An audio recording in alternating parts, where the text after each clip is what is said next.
and towards a nation. Quickly, let me ask you this. This is not the first time, like I said in my opening, that the former vice president is emerging. He's been emerging every single time, and he has lost. And that's why I asked that question. But again, is the PDP, again, setting itself up for failure? And what's the guarantee that Atiku will win that position like for the party? Atiku Abubakar has emerged, has presented himself for the primary election 7 times. And out of those 7 times, he only emerged in 2019 and now 2022. So it's important for us to get this correctly, to know that in all the times he has tried this, he's only been lucky to emerge twice.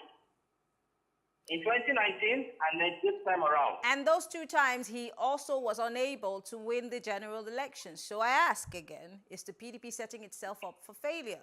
Or what has changed? Buhari won the election, the primary election 4 times before he eventually emerged as president. So again, these are all the dynamics of the policy. Okay. The fact that he has tried it 7 times and emerged just twice, it is very, very possible that he could win this time around. Do not forget that it's going to be contested against APC. And APC has got to put his game correctly. Otherwise, Atiku might just eventually become a president. So we look for. Okay. Well, unfortunately, our time is fast spent. I want to say thank you. Ahmed Buhari is a former presidential candidate of Sustainable National Party of Nigeria, SNP.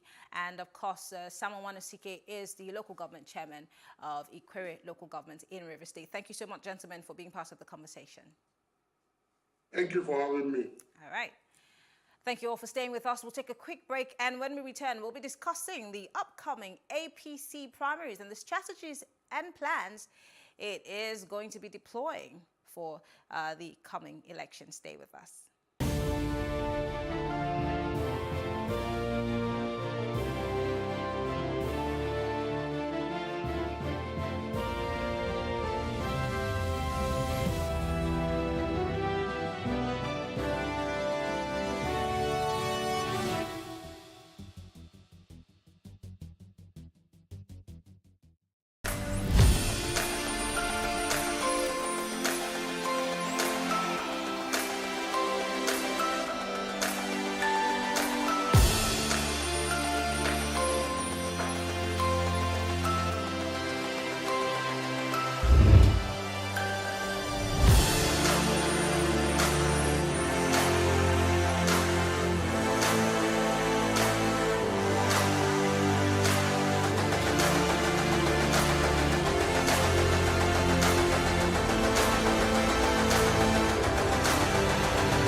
Hey, what's up, guys? You're welcome to another edition of Plus Event, and I remain your host, Ifeoluwa Oshukeye. Your absence isn't an excuse anymore, as Plus Event is all you need, as we bring you the glitz, the glamour, and loads of fun. Oh, definitely. Right, no question. He's a living legend.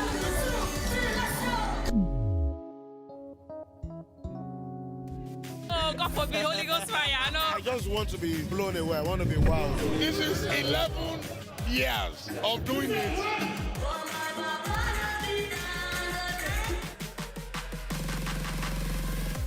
I'm surrounded by so much positivity.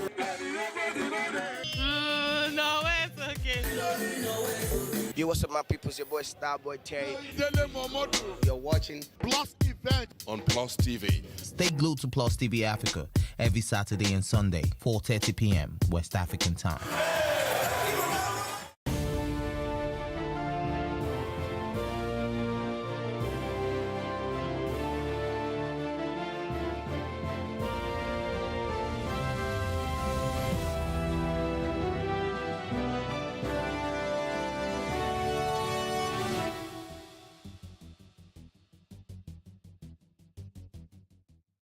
Amid confusion over its presidential election primaries, the All Progressive Congress, APC, is ensnared in a crisis. Now, this time, the problem comes from barely 2 months old National Working Committee of the party led by Senator Abdullahi Adamu.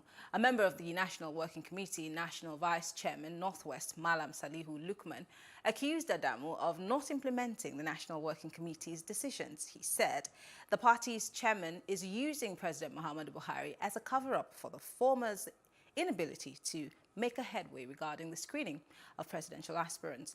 Now, Lukman said, despite the multitude of challenges affecting the party, Adamu has remained largely inaccessible. The APC had shifted its primary originally slated for May 30 to June 6th and 7th, following the decision of the Independent National Electoral Commission to extend the deadline for the conduct of the primaries by political parties to June 9. Well, joining us to discuss this and more is Dr. Dakuku Adol Peterside. He is a former Director General of the Nigerian Maritime Administration and Safety Agency, NIMASA. It's always a pleasure to have you join us in the studio. Thank you very much. Great. Several reported allegations about what's happening within the APC, I beg your pardon. So my first question is the APC in crisis? The APC is not in crisis. There are no indicators to that effect. I just listened to you talk about the opinion of Lukman, one of the 6 national vice chairmen of the party. He's entitled to his opinion. And he complained about leadership style of the chairman. Now, mind you, have more than 40 members in the National Executive Committee of the party, and one person is complaining about the leadership style. You know, the way we are, you know, we have people of different genetic makeup, different experiences, different perspective, different level of education and enlightenment. We are likely not going to see things from the same perspective. But the good thing about the APC is that the APC has a father figure in the president. The APC has a leader. And so if there is a thorny issue, if there is an issue that requires consideration from outside the National Working Committee, you have a president that can intervene, step in, and correct things. So APC is not in crisis. Is it the same president that we're talking about? Because Mr. President has tried as much as possible in the past years to stay aloof when it comes to party politics, especially the APC, being that we've seen several issues crop up, whether it be with the former leadership of the party and now. So really, does the president get involved in these issues? Because he seems to be more aloof when it comes to internal party politics. Typically, the president should not delve into internal party politics.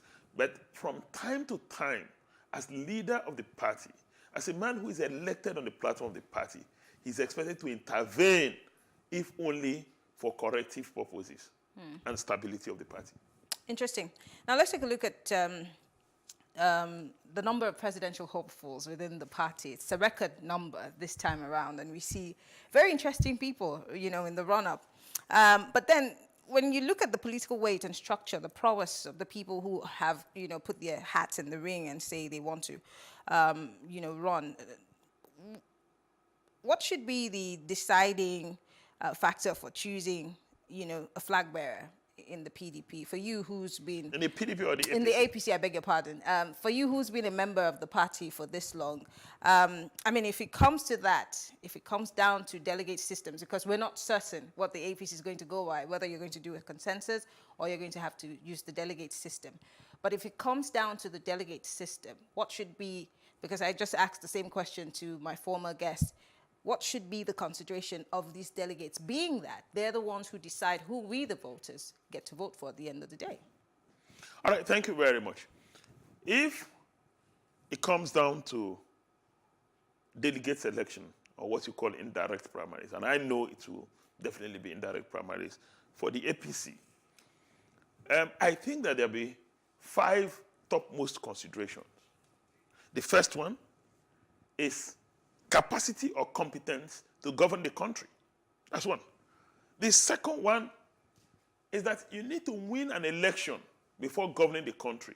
So APC will look out for a candidate that appeals to the Nigerian people, that has mass appeal. That's second.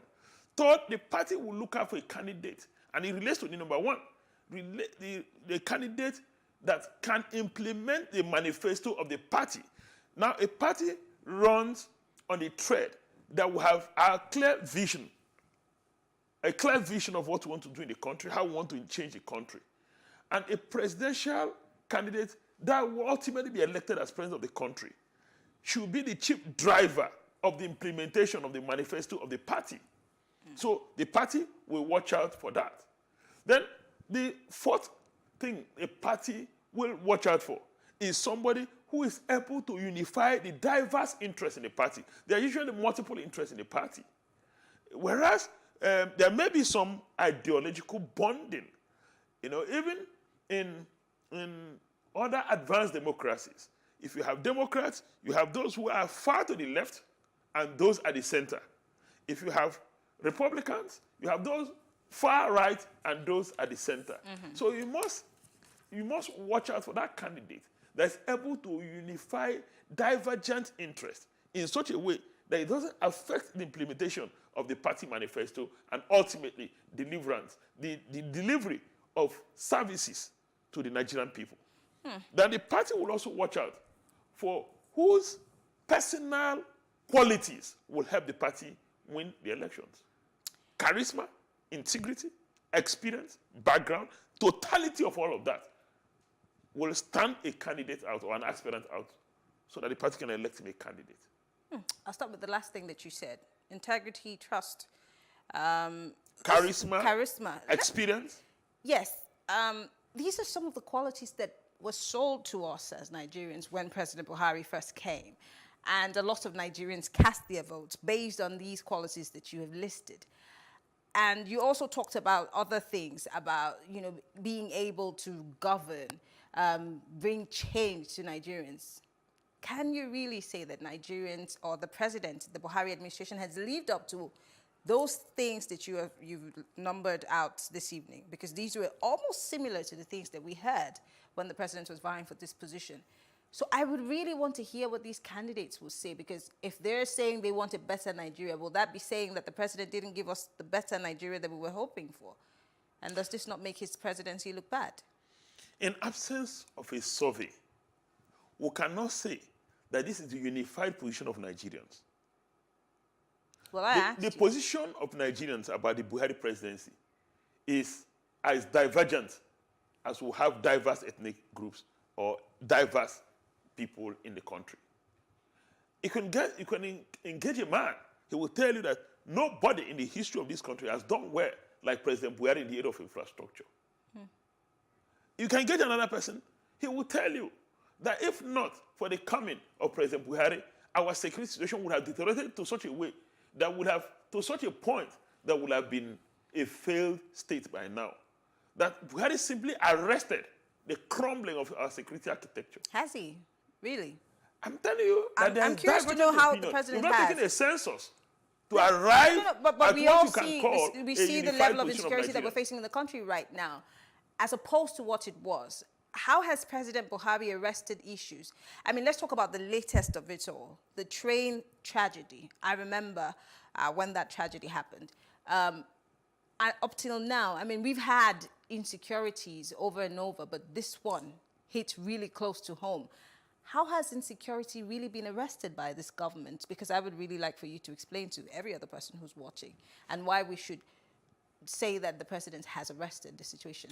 I thought this night we're talking about politics, but it's part of the politics. I'll quickly take you through that memory part lane. of the politics. Peradventure, you have forgotten. Now recall that under the Goodluck Jonathan presidency, girls in Chibok were kidnapped till date. They will not be released. Students have been kidnapped under Buhari's administration. Yes, but we've not had a case worse than the Chibok case till date. Really? Because Chibok is the longest. Really? I'm not saying things are good. Don't get me wrong. I'm only saying it could have been worse. But Nigerians didn't vote, Mr. President, because we're talking elections here. We're talking campaigns. We're talking about the rhetorics. Nigerians didn't vote for it could have been worse. Nigerians voted for a better security situation. And the president promised us to put an end to terrorism. And here we are 7 years down the line. That's not necessary. So it brings me back to my question. You've given us the determining factors. A lot of people can come out and give us rhetorics and say the nicest things. We could even have traced the antecedents down to when they won elections, how good they were when they governed.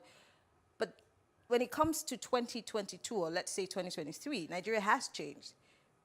Is that person going to be capable of running this Nigeria? Okay. Now, if you ask me, there are two things that Nigerians will prioritize in electing a president. And I can say that with some sense of responsibility. Two are key. One, the issue of security. The second is job creation. If there's a time that we are facing the challenge of insecurity, it is now. And I believe it can be fixed. When the fireworks of campaign starts, we would like to hear from the different presidential candidates how they intend to fix security in our country. Mm-hmm. Nigerians would love to know, would love to hear. It's not about rhetoric. If you say, in 6 months, I will ensure that there's no insecurity, the next question is how? Please, can you give us details of your plan to deal with insecurity? Enough of rhetoric. Now, the other thing is job creation. If there's a challenge we face today, is the fact that unemployment feeds insecurity, and they are correlated. Now, unemployment is a catalyst for the insecurity we're facing today. Nigerians would like to know how you intend to fix the economy, and by extension, create jobs for our people. So I don't think there's any dispute about that at all. Okay, let me bring you back to the APC primaries. There have been so many speculations about former President Goodluck Jonathan picking a ticket, being a member of the party, not being a member of the party, a group of people buying him the form, you know. And then over the weekend, we saw reports on the pages of national dailies of persons within the political party saying he will not be imposed on the party. These are all speculations, but you're a member of the party and would like to hear. Share your thoughts on the former President Goodluck Jonathan's situation. Is he going to be on the screened list? Is he a member of your party? What's the situation? All right, I will rather say, let me affirm the position of the National Working Committee of the party and the presidency, and they're very clear that former President Goodluck Jonathan is not a member, is not a card-carrying member of the All Progressives Congress. But the Bayelsa State not submitted, APC had said that he has been a member of the party. Never did the Bayelsa APC say so. It was reported. It was a creation of social media. They never said so. Interesting. That's one. Two, he did not purchase the APC presidential nomination form, did not submit same, has not presented himself for screening. And so there is no way that those foundational things are not in place. You expect him to emerge as candidate of the APC. That will be the greatest, I don't want to call it of the century. I don't want to call it 419 or that would be the 7th or 9th wonder of the world, or in the world of politics. So I don't expect that President Goodluck Jonathan will emerge as candidate of the APC. The likelihood is remote. Now let's go back to the member of the party that had spoken about. And don't get me wrong, he's a good man, he's a great man, but that is not in doubt. But let's stick to party politics here. Let's go back to the reports that the party chairman is under fire and has not necessarily implemented, you know, the agreement of the National Working Committee as to the party, and is hiding under President Buhari's name to run away from responsibilities, in the words of that gentleman. But then, is there a disconnect between what the NWC is NWC's position is as opposed to the plans that are in the works for the primaries in itself? What I can say is that rumor, intrigues, misunderstanding is part of our political culture. Our political culture is still evolving. At this stage, what I can say, I'm not a member of the National Working Committee. I'm not a member of the National Executive Committee of the party. And so I am not seized of facts or decisions made that's not been implemented. Perhaps he who alleged should come and present more details to Nigerians and say, in the National Working Committee, we agreed on A, B, C, and this has not been implemented. For me, an ordinary member of the party, I can see that things are proceeding at pace. Things are going well. And so we expect that in the next few days, we will go for our party convention. One of the aspirants will be elected as candidate of the party, and will go ahead and defeat the PDP as we have always done, and of course continue reign and do better for the country. I like your optimism. And there's something... I'm an incredible optimist. I must say, something that I've noticed in today's conversation, being whether from the PDP's conversation to this conversation, the PDP obviously thinks the APC is their only opposition. The APC also thinks that the PDP is their only opposition. What about the other political parties? You seem to look at only the PDP. All right. Why is that? I don't think that is it that you do not consider the other candidates in the other political parties my latest column, formidable enough? My latest column dealt with what I call the prospect of the third force. The reality today, the reality is not what we would have desired, is not imagination, is not theoretical. The reality of today is that only two political parties have the national spread, the organizational structure, perhaps the resources to probably emerge. According to what statistics?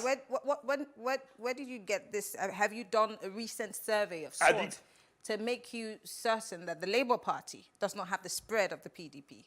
Neither does any other party. I can give you additional indicators. I can give you additional indicators as we speak. Now, in the National Assembly, you have two dominant parties, the APC and the PDP. The other party with some presence at the National Assembly is what they call the Young Progressive Party and one other party. So not having someone in the National Assembly, does that also come down to the structure of the party? You can take it to the state assemblies too. The various houses of assembly at the state level. Only 5 parties have presence. What does that tell you? But the SDP used to be a big party in this country. So are you saying that those structures have crumbled? I mean, do they cease to exist because they're no longer the party that is leading? You now look at electoral seats won by these parties. They are two dominant parties. Whether as governors, in any case, for the governors, there are only 3 parties. PDP, APC, and ABGA with 1 state. How else do you measure the strength of a party? One way of measuring the strength of a party is by the electoral victories. There are many other ways, different models to measure the strength of a party. The number of legislative seats, the number of government houses they occupy, their membership strength, their presence in every local government. So, visibly, the PDP and the APC are dominant. And it's like that in most mature democracies. Now, if you look at the UK, you have the Conservative Party and the Labour Party are these 2 dominant parties. That does not mean that there are no other parties. In the United States, of course, you have the Democrats and the Republicans. There are other parties. In Kenya, you have 2 major parties. There are other smaller parties. In South Africa, you have 2 dominant parties. The ANC and the Democratic Alternative. It doesn't mean you don't have other parties. And so these parties are called parties on the fringes or the fringe parties. They have them in Nigeria too. You have what it takes to win the presidency, I doubt. Well, that might be a tough call, but then all those things remain to be seen. Finally, before I let you go, because time is not on our side, is the party going to be considering the southern core for the presidential ticket, or are they going to dump zoning and throw their ticket open as the People's Democratic Party? Well, to date, the party has not taken a firm position on the issue of zoning. Why is that? Now, but I can tell you this. Now, in the leadership of the party, if you watch what is playing out, the tendency is that you will convince yourself that the party is pro-Southern candidate. And I don't see anything wrong with that. I support that. What has happened in the past, or till now, is that Nigerians have a misconception about the North. A monolithic North, or a North, a homogeneous North, there's nothing like that. A mono-religious North where everybody that is in the North is a Muslim. The concept of one North, everybody in the North will vote for a common political party because that party is presenting a Northern candidate. A culturally united North, not likely. Now, in the North, you have multiple ethnic groups. You have at least 2 major religions there. You have substantial number of Christians as well as you have Muslims. You have, people of diverse cultures and diverse political persuasion. Now, even the literacy level differs from area to area. And so the North is not going to vote en bloc or as one bloc. Okay. So if our party presents if APC presents a Southern candidate, he has equal chance like a Northern candidate. Well, all fingers are crossed. Come June, we will be watching to see what happens at the Eagle Square. At the Eagle Square. Okay. Well, Dakuku Adol-Peticide is the former Director General, Nigerian Maritime Administration and Safety Agency, NMASA. Thank you so much for being part of the conversation. And thank you too. Always a pleasure. All right. Well, thank you all for staying with us. We have come to the end of today's conversation. Always tracking for developments. We'll be back tomorrow at 7 p.m. with Plus Politics. I'm Mary Anacone. Have a great evening.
Increase the reach of your events or business services.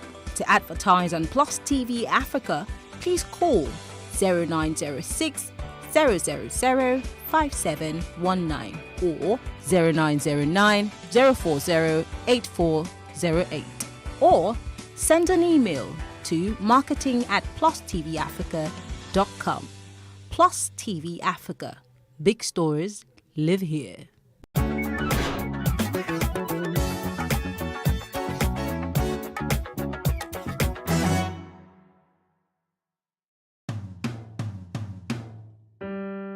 My name is Tokumbo Ojekunle. I was born into the family of Abiodun and Olabisi. Father was from Abeokuta, mother from Porto Novo. What a very lucky and nice combination. I refer to myself as a Lagos boy, born in Lagos, bred in Lagos, and my earliest recollection was our family movement, resettlement from Lagos Island, Ebutimeta axis, to the now called New Lagos.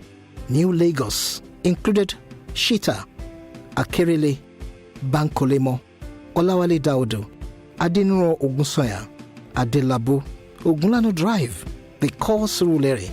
I then also recall the serene environment, the huge palm trees, palm kernels in the area. The sand feeling was white and rich like the sands from the Bar Beach. The interesting part of this experience was the cordial family relationships that brought life to the community.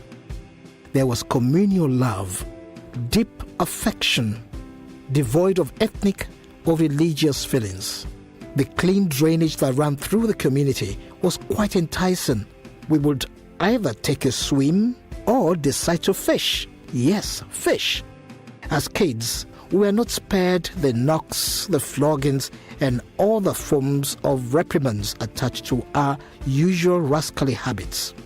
The high point was arrange a bicycle ride in the tarred road, but then woe betide you if you are caught. I recall the rather long stretch two-way drive that ran all the way from Lagos Island, Idumota, right through to Ikorodu town. Yes, the Ikorodu road was at that time dual carriageway. It was always rough and busy. I also recall the good old days when the Western region began its marking from the Maryland area. Every house, every stretch, every community stretching from Maryland area was under the control of the western state of Nigeria. Good old days when fun, unending fun, flowed and went through the various club scenes in Lagos. You name them. Fela's African Shrine at Alakara and later Ikeja. Paradiso, Caban Bamboo, owned by late Hyla veteran Bobby Benson. We also had Fantasy Club, Kakadu at Alagomiji, the Lord's Club at Maryland, and many to mention. Lagos nightlife was good, really good. The interesting thing was the safety of the night trips between the clubs. Safer still were the phone visits to the National Theatre Igomu, where live performances were always on the show. The local films were usually laced with foreign productions. I flash back to the days when we were exposed to the viewing of performances by many African nations. That was during the Festac 77. As I stand here and now, I recall the beautiful anthem of the festival.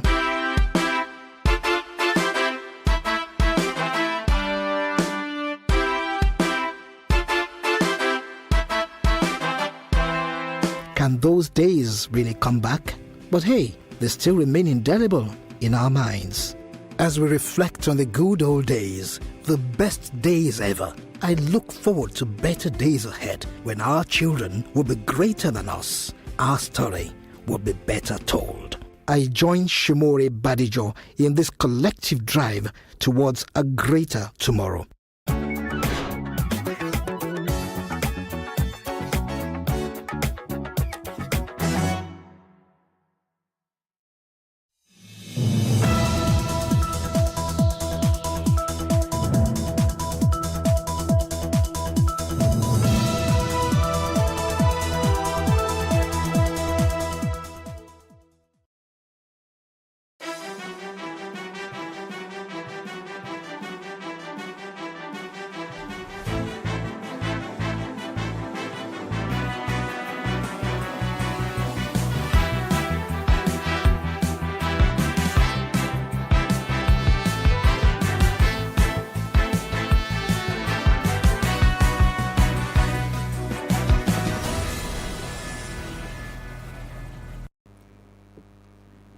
We are introducing our Ways Giveaway Wednesday, and tonight you'll be winning a freebie. So welcome to What Are You Saying?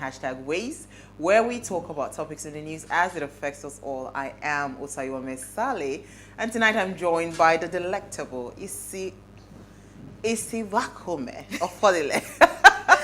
Hello, Hi Isi, how are you? Very well, thank you. And you look dazzling this evening. Well, thank you. I'm really loving myself these days. So I don't know. You know that song? I'm very rich, but you know that song? We Trouble, live. you know they finish.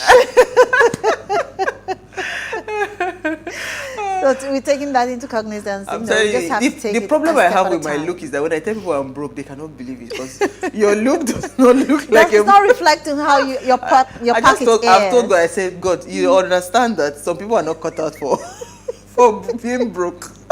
Just bless me. God will bless us. So that people will not shame me. Well, how are you though? I'm very well. How is the week starting for you? Oh, actually, it was beautiful. Actually, midterm is just around the corner, so I'm elated. I'm looking forward to the break so that I can do a thing or two. And finally, the Okada ban actually happened today, so I didn't have to look out for the oncoming Okada, infringing on my road. I was wondering why the road was on so my free. right of road. So all I just had to do was drive without even thinking. Yes, it was blissful today on the road. So I kept wondering, something is off. I didn't even remember. Until you guys started talking about it, I didn't even remember that. Oh, something was a mess. I'm telling you. So I think if they can actually implement this and keep it going, yes, Lagos is going to be. It's going to be a lot saner, honestly. It's going to be a lot saner. Absolutely. It's going to be a lot saner. All right. So as I mentioned earlier, we started something. I told you something good was coming this season for us. As we keep on improving, and of course, thanks to all our viewers that keep watching and increasing our viewership. We see that it's very important, even as young as we are, as a show, we want to do a lot of give back to all of us, and all our viewers that are watching. And that's what we're starting this. And today we'll be talking about something very important, that, a lot of people neglect them because they are confined in one place. And we're talking about the prisoners, right? We're shining the spotlight on the prisoners. And here's what we found as today's quote. No one should ever be wrongfully deprived of their right to liberty and freedom without just cause. Yet, in the past 25 years alone, thousands of people have been wrongfully convicted and sentenced to tens of thousands of years in prison. This is one from Bernard B. Kerrick. Now and again, we hear cases of people who have been wrongfully accused of crimes they did not commit, and they're jailed without investigation. I mean, you just hear all sorts of stories. Some have not even gone through trials or even given a proper chance to fight for their freedom, right? Because again, some of them cannot afford a solicitor. So today, our very own Manny OJ, I'm so happy that we're starting this CSR with Manny. She'll be here, right, to discuss this Ways Wednesday giveaway, and she'll be shining the spotlight on prisoners. For those that do not know, Manny has worked in the prisons for a very long time, and she does pro bono cases, and we'll be giving out some, even at the end of the show. But first, let us first of all take a break to see what we found in the news. We'll be right back.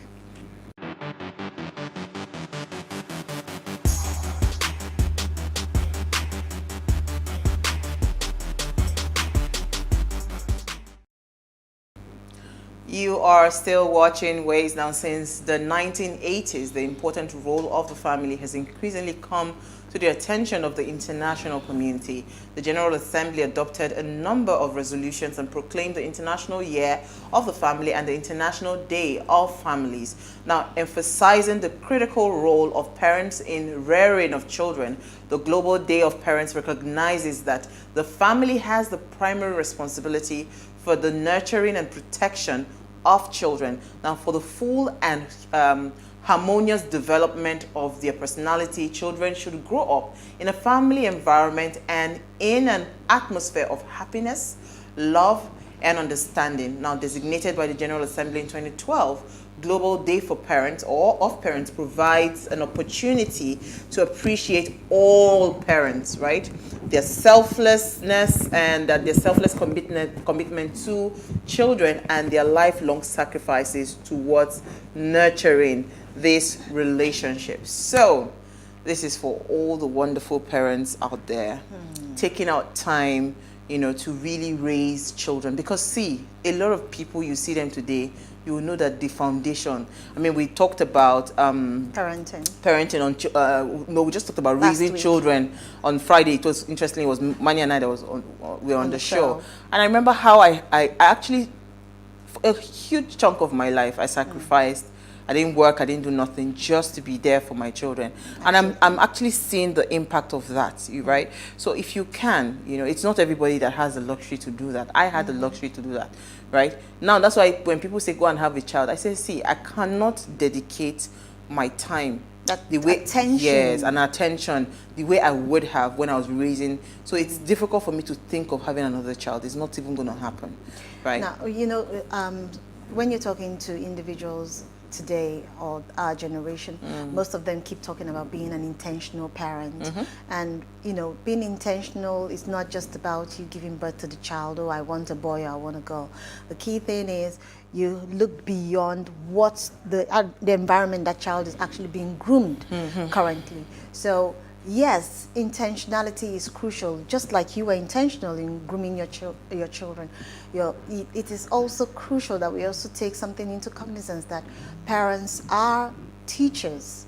You know, I also look at it from that perspective. The first room or the first area of, you know, grooming a child is in the home. The first point of learning. Yes, is in the home. Whatever the child gets to learn in school is secondary compared to what they learn at home. And you find out that as a tutor, when I'm talking to children, the background always reflects in their interaction.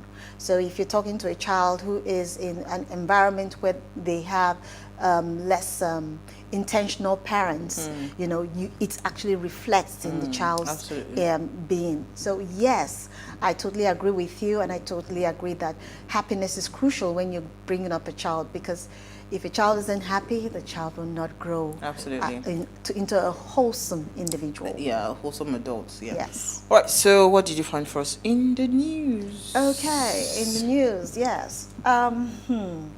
You know, I decided to take a walk. These days, I'm just running away from Nigerian news, but this is a bit this is a bit close to home as well, because we have our individuals who are actually, you know, stepping out into the limelight and making a name for themselves. So we have the story, ECOWAS appoints Nigerian poet as youth ambassador. That was the story that actually caught my attention. And the Nigerian poet Gospower Oshodin has been appointed by the ECOWAS Economic Community of West African States, ECOWAS Youth Council, as one of its youth ambassadors.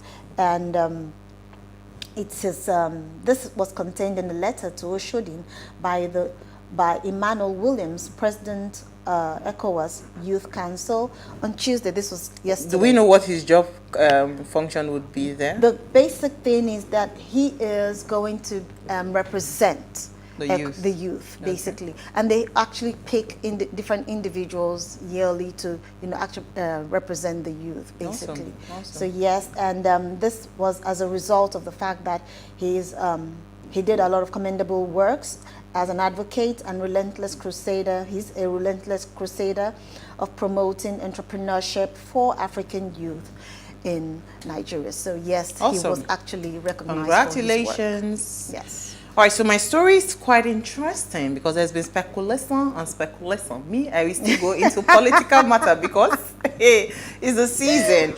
Yeah. All right, so allow Tinubu others compete. APC, the National Working Committee, has written a letter. The members, they've written, they write to President Muhammadu Buhari saying that they should allow, these aspirants, right, to just compete. Yeah. So this was stated today. He says that they asked him to please resist the urge, right, to almost like impose a successor to their party. On Nigeria. It says because anything short of allowing everybody to play on this level playing field, because guess what, currently now there are 23 screened presidential aspirants. You know, it will prove that anything short of allowing them to compete on a playing field, it will bring democratically risky, or it will be democratically risky, you know, for their party. So they are asking and urging the president that please Daddy, do not put your mouth inside this matter. Because there has been a lot of speculations that President Buhari might eventually like handpick a successor to say everybody follow this person. This is the person that I want to succeed and all of that. But guess what? I don't think it's healthy. If neither do I. 23 people have gone to pay 100 million for form, just allow them. May the best man win. However, or the best dollar giver, like we saw in the PDP. But it's just a joke that is happening right now. It's amazing that after they went out to pay the monies and they're coming up to tell them that, oh, the president wants to pick or select a successor. Why didn't he select a successor before they actually paid the monies? You can't even do that now. Exactly. But remember when he was interviewed by a particular TV house where he said that if he named the successor that they were going to kill the person. So now we know why, because 23 people. Why is he clamoring for one now? Let's discuss CSR. Stay with us. We'll be right back.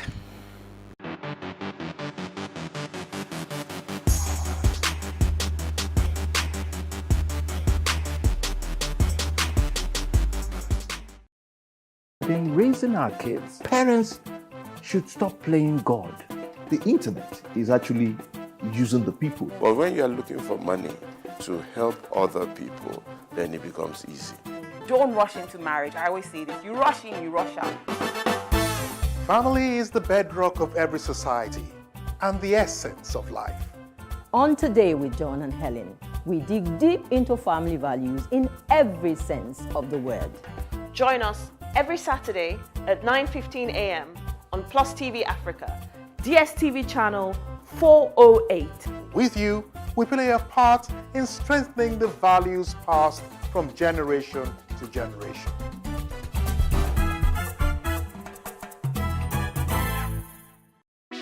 Hey, what's up, guys? You're welcome to another edition of Plus Event, and I remain your host, Ifeoluwa Oshukeye. Your absence isn't an excuse anymore, as Plus Events is all you need, as we bring you the glitz, the glamour, and loads of fun. Oh, definitely. By no question. He's a living legend.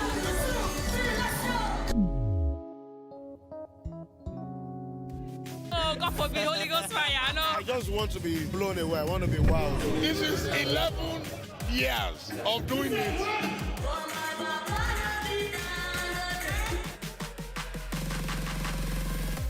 I'm surrounded by so much positivity.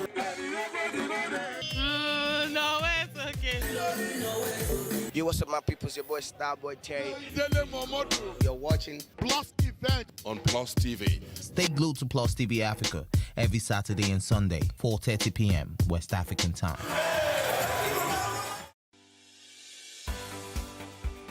Businesses in Africa can be very challenging. In Nigeria, it is particularly intimidating. And successful builders have learned how to navigate a hostile environment to unlock opportunities. But one major challenge businesses face is how to filter through the noise and identify where their ideal customers exist. Get insight and practical steps from industry players and captains of industries. Hear success stories to help you make informed decisions as you scale your business in Nigeria. Watch Business Insights at this time on Plus TV Africa.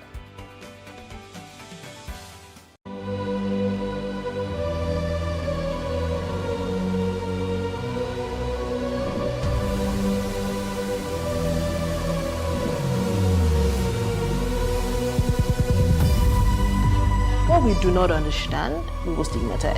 What you can see is the remaining of the tanker that exploded. The suspect equally confessed.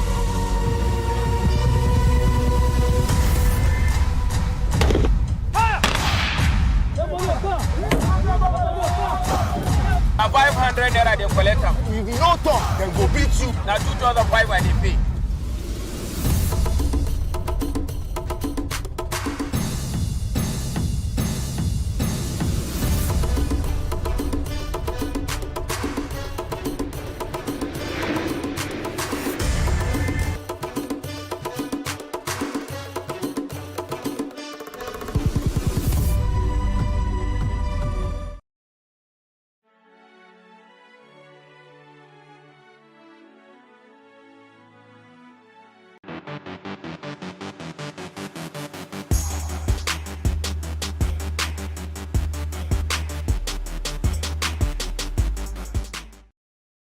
Thanks for staying with us. Now, remember, tonight's show is geared towards corporate social responsibility, right? We're doing a lot of giveaway starting from tonight and all the way till God helps us. And 5 lucky winners tonight will get to have their cases handled pro bono, courtesy of our guest, Money. Now, innocent people have been wrongly accused and jailed in prisons all over the world. And that's why we are having this conversation today. We will be discussing prison reforms, right? We're shining the spotlights on the prisons and the prisoners and how we can make things better in Nigerian prison system and also help 5 people that have been wrongfully jailed come out of their prisons. Now, in case you do not know, Emanuela OJ, fondly called Money, is a dynamic lawyer who is currently the founder of and managing partner of Manifield Solicitors, a law firm based in Nigeria, which has branches in Lagos, Abuja, and Benin City. Her practice focuses on complex and civil litigation, corporate and commercial practice, intellectual property, telecommunications, and real estate law. Mani founded the BITS in April of 2017, and her vision is to bring about developmental change to inmates and ex-inmates by reaching out to different correctional facilities through strategic intervention. Now, she has developed innovative methods and solutions in tackling issues such as illiteracy, mental poverty, soul and spirit development. Now, BITS, or you call it BITS, is an acronym for Bringing in the Shifts by Mani. Since inception, the BITS Foundation Empowerment Program has provided food, clothing, toiletries, daily supplies, educational grants, pro bono legal services, career skills training, business and entrepreneurial development training, and equipping vocational skills training, supernatural upliftment, counseling and mentoring, as well as post-training follow-up to release inmates, thus ensuring long-term solutions to the challenges of crime, unemployment, lack of marketable skills, and illiteracy. So it is a lot. If you understand, what happens in the prisons, then you would know that she is actually doing a lot in that sphere. And she is live with us in studio. Hello, Money. So I have reintroduced you to our audience. I'm trying to be serious. You're trying to be serious, I'm your right? guest today. But thank you so much for all you do. And thank you, first of all, for accepting to be our very first guest on this Wednesday giveaways that we are starting off and kicking it off officially today, right? So let's talk prisons and prisoners, right? Let's shine a little bit of spotlight on them. Currently, do we even understand the numbers? Do we understand, what it is like, just getting someone arrested and the next thing the person finds themselves or him or herself in prison? What is it like? The Nigerian system when it comes to prisons? Okay, so when it comes to prisons, an individual is supposed to be arrested, or when the individual is arrested, they're supposed to be charged to court and then granted bail, then they're released. If they're not granted bail, then they're held back in prisons. So we have our criminal justice system operates under the principle of innocent until proven guilty. Yeah, but we have a major problem with that in Nigeria. That is what made me started to look into the prisons and try to see how I can help the prisoners, because we have the whole practice backwards in Nigeria. So here you see where an individual is already convicted or termed as guilty. Meanwhile, it's the duty of the prosecutor, to try to prove the individual guilty, but he's presumed innocent first. But we have it backwards, and because of this, a lot of people are suffering in prisons, in our prisons. So we have people that have been locked up for loitering for 2 years. Wow. For 5 years. Yes. For loitering? For loitering, yes. What does that even mean? Sometimes we have these patrol trucks go around Lagos just trying to pick people. So it's not just in Lagos, I think it's in every part of Nigeria. Yes, so we have this, they make it a habit of taking people off the streets and locking them up. And some of them because they cannot afford to bribe, because all those things are done in the bids to bribe Yes, most of the time, law because enforcement yes, officers. they have to come to build themselves, and they're not going to build themselves for free. You know, so they do. The police officer they do these things for different reasons. I don't even want to go into that. So for me, my work is to go in there and try to get the innocent out. You know, try to help them. But I want to have sorry, I want to just quickly follow up on me, then I'll let Isi come in.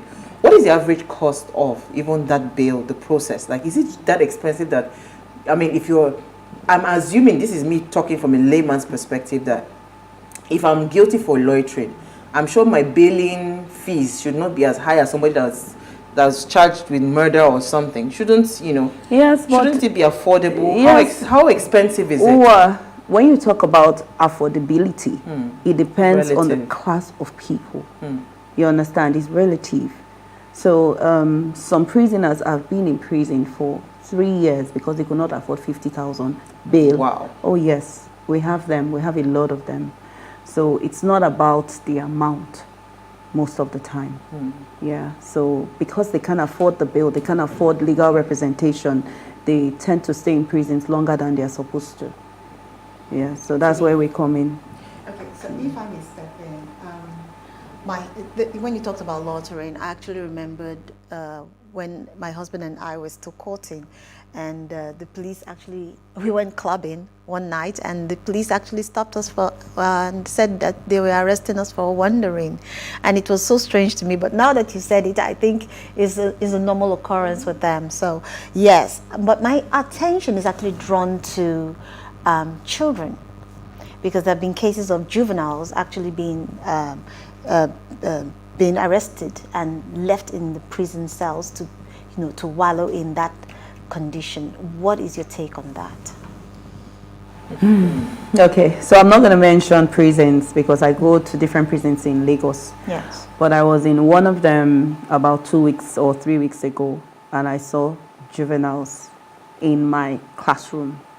You know, so when you see them, they look like babies. It's not the usual practice. They are not supposed, no, they shouldn't be there. So we have juvenile courts, we have juvenile cells where they're supposed to hold them back, punish them, whatever punishment, you know, they deserve. Yeah. But in this case, they just throw them in. So is it because of the prisons that we do not have enough spaces for prisons, or the government is not just thinking of probably creating another facility that can at least hold the younger, the juveniles, I mean, hold them there? Because I know that in Kaduna State, for instance, there was a particular place, I can't remember the name now, when one of my cousins that was living with us started acting funny, they took him there. I think it's Boster College or something.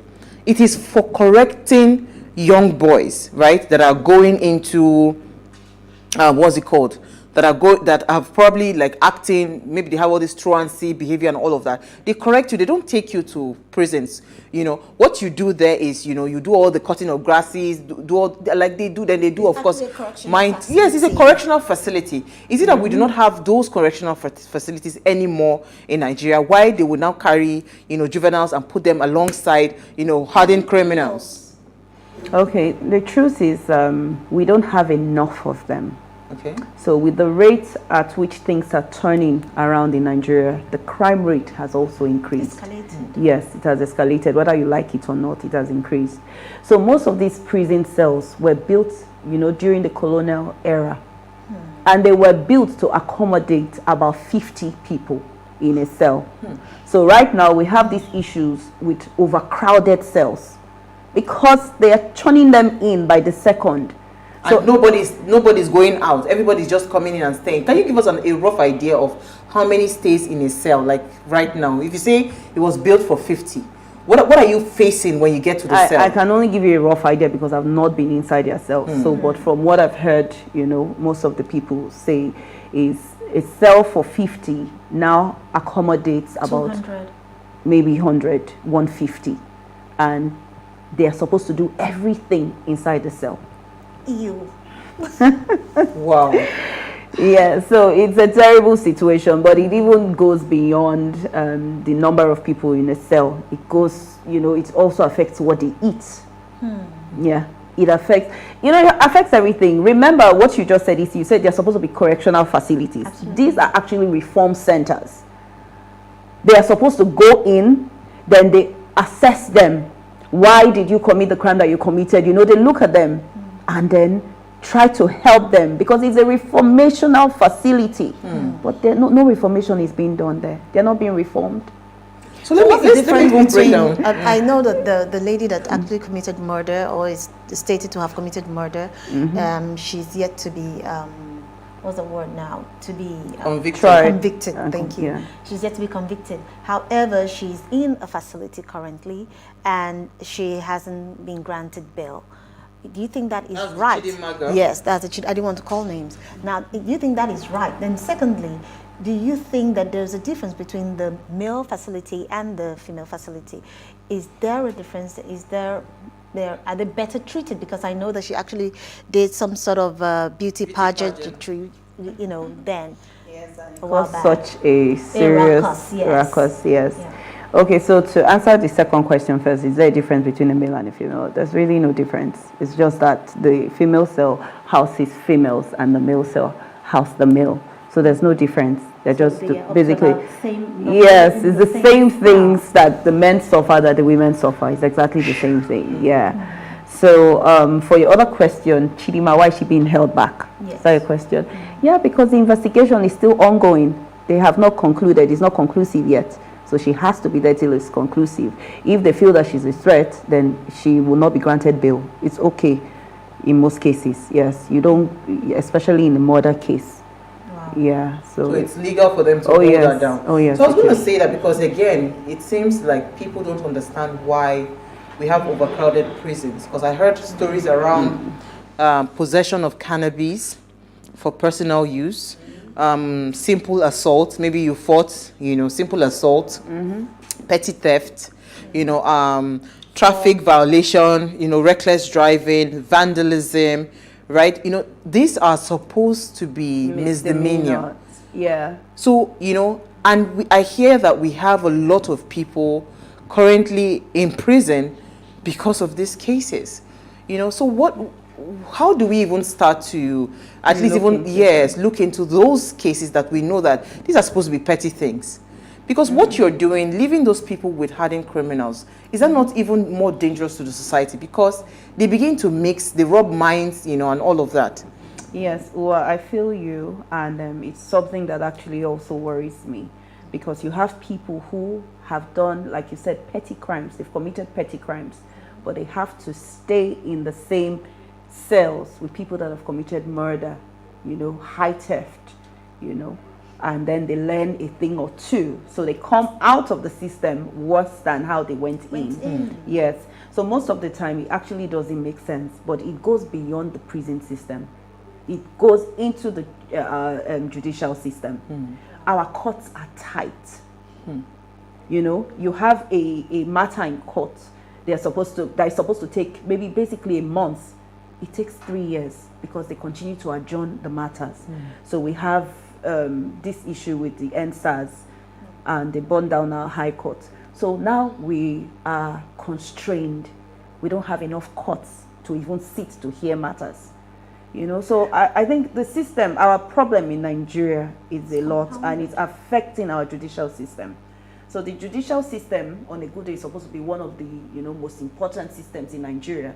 But because of all these factors that I've called, and even much more, the judicial system suffers. And therefore, justice also is delayed and in some cases denied. So how do we? I was going before we even go into reform, I want to ask what BEATS is about, right? Okay. Because you see, it's important we now bring it home to why we're even discussing and shining the spotlight on our own prison. What exactly do you do with BEATS?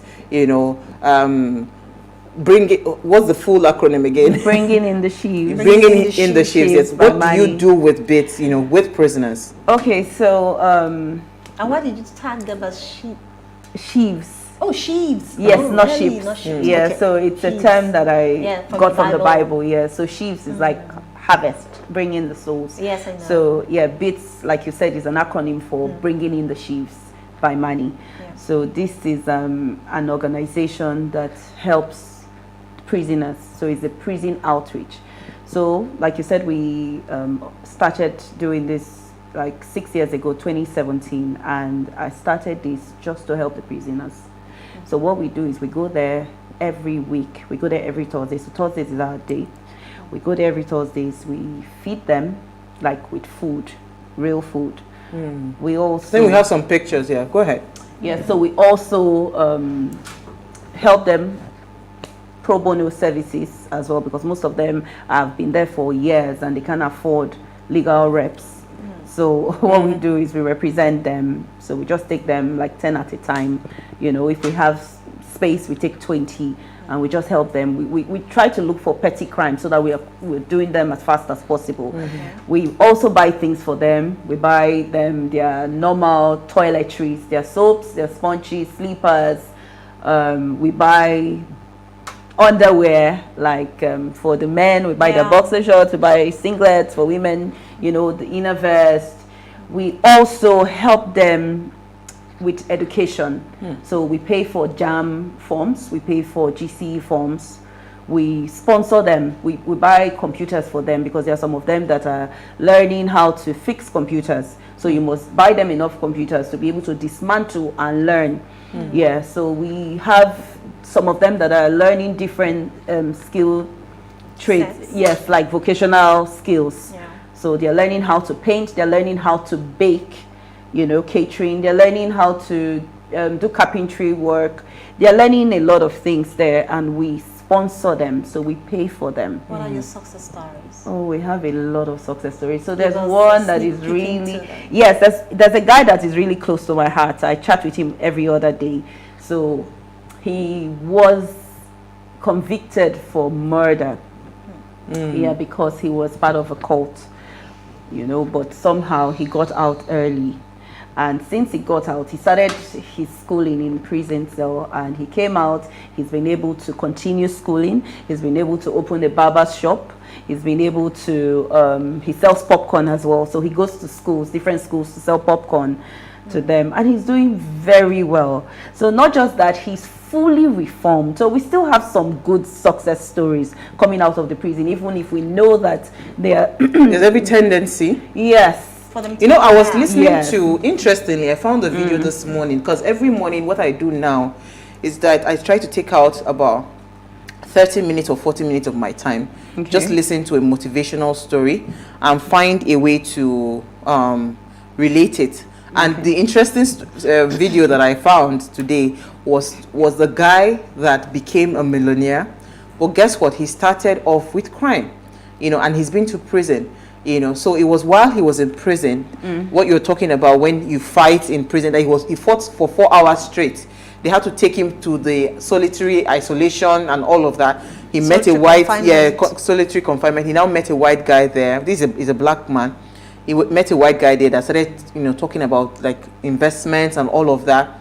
And, you know, right in prison there, it's like I couldn't understand how you do business in prison, but I was listening to him, you know, and he was talking about how he would tell the inmates that, because their clothes were usually really dirty, you tell them, I'll wash your clothes, you know, for $25 a month. So he started getting a lot of business there. So he did a lot of good things, and he was able to leave the prison cell, only for him to be caught again, you know, for trying to, I think, robbery or something. But for some reason, he was spared. God just wanted him to be a success story. And now he teaches business, you know, teaches people how to invest in stocks and all, and he's doing exceptionally well. You know, he tells people you can become a millionaire if you understand. So when you say things like this, I'm just wondering, right, how we can begin to translate, because if you say there are businesses, there are vocational skills, is it translating into income for them while they're in prison? But you know what, you would answer that. Let's take a quick break. Okay. We'll be right back.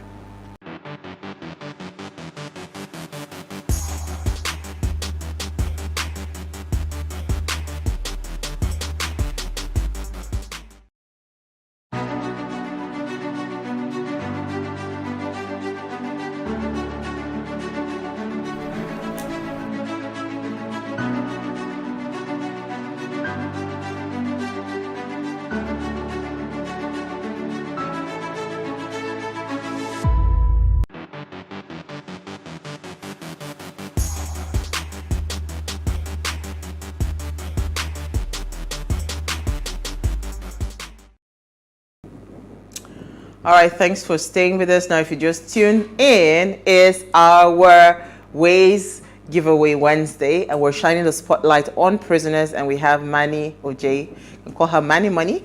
And please, let's hear what you have to say. Remember, you can join the conversation. Send us an SMS or WhatsApp to 081-803-84663. So just in case you're trying to wonder what we're going to be giving out today, watch this clip.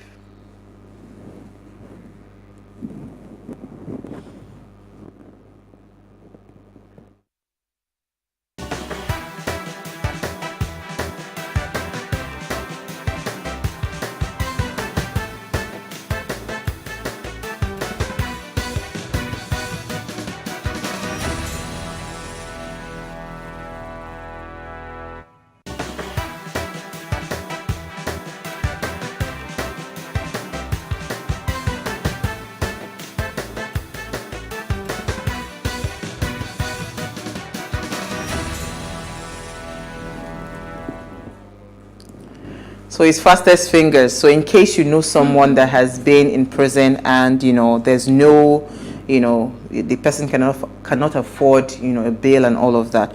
We're looking for cases like we just mentioned, the misdemeanor cases. But, you know, before we went on a break, Manny, first of all, thank you. We know that we can increase that slot to maybe like 50, but we are starting with 5 first. Let's not overwork Manny because she already has a lot on her plate, right? But, you know, so before we went on a break, I was saying that how can we translate the vocational skills and all of that that they are learning in prison? How can we translate that into, you know, because it's very easy if they are not probably earning a decent income to go back to crime, right? Especially those that are like petty thieves, you know, or people that probably go to do sell drugs for a living, you know. You also, if they are caught, they would arrest them and all of that. So how do we ensure that, you know, that income is sustainable? Okay, so remember I said that alongside the pro bono services, we also offer career skills training, business training, entrepreneurial training, and vocational skills training. So what we do is we know that these ones are going to leave the prison one day and go out. So we help them to, you know, go into the... Prepare for the real world. We prepare them for the real world so that their entrance into the world will be seamless. Yes. So what we do is we help them, teach them about business. We give them money. So I sponsor a lot of people in the prison. Yes, I give them money to do business. So they have different types of businesses, I'll tell you. Like I told you, some of them learn catering. So they bake cakes, they make chin-chin, they make donuts and different things. And Ladies they or sell, the guys? even the guys and the ladies as well. Yes, I told you it's the same thing that applies here and also applies there. I want a clarification. So, yes, no, both guys bake as well. They do a lot of things. So what they do is they make these things and they sell them there. Yes, so they sell them. People buy from them. There are also people who fry beef, peppered sauce, and they sell them. There are some people that make rice and So I don't stew. understand. So prisoners are allowed to have bank accounts or what? How do they keep the money? No, I'm just because I've never been in touch with like any prison You're work. beginning to ask me questions that has nothing to do with what I'm doing. Right? I don't care about their bank accounts and how they do that business behind the scene. But what I do is I help them. Just give them the skill. Yes, give them the skill. Teach them how to do business. Teach them what business is. Principles. Teach them the principles. Teach them how to make money. So that, because guess what? Most of them that are in prison have wives and children outside. Oh yes, most of them were married. Most of them that were not married have mothers, parents, you understand, outside. They have to keep sending money. Life continues for them. So we help them to learn different skills, you know, so that when they come out into the world, the integration will be seamless. Yes, so that's how they do business. I have plenty of questions, but let me let Okay, so before I go, I would say that you're doing a fantastic job. Thank you. You've done so well, but I want to understand something. Is it just because when I was introducing you, she talked about the fact that you do it in Benin, Abuja, and Lagos. So can you throw more light on that? The locations. The locations. Where Okay, you go to. my law firm. So now let me differentiate between these two entities. Yeah. There's Manifield Solicitors, the law firm. There's Beats by Money, the prison outreach. So what happens with them is, we're talking about CSR, you know, our social corporate responsibility. So Manifield Solicitors now does their CSR with Beats by Money. They partner with Beats by Money. That's how we can represent the inmates pro bono. Yeah, so Manifield Solicitors has branches in Lagos, in Benin, and in Abuja. But Beats by Money runs this prison outreach only in Lagos and in Enugu. Oh. Yes, for now. So we're looking at going into Benin and, you know, then other You've parts. made But this thing look so seamless and interesting. So what are the, that's where I'm going to. So what are your challenges oh my in the God, course of what this? are my challenges? There are a lot. Give us a sneak peek into them. Money. Money. The first one is money. Okay. Yes, because every day I get calls. So how do you from generate? the inmates? Yes. Yeah, so they call in. So most of them are submitting business plans because I'm teaching them about business. I'm teaching them about going into the world and, you know, just living life. Yes. Into the world. So they want to do business. They want to learn. So I have a list of people who want to do business. So I say, okay, fine. I'm going to take about 5 of you for now. Maybe after a few months, we can take another 5. So we need money to be able to do this.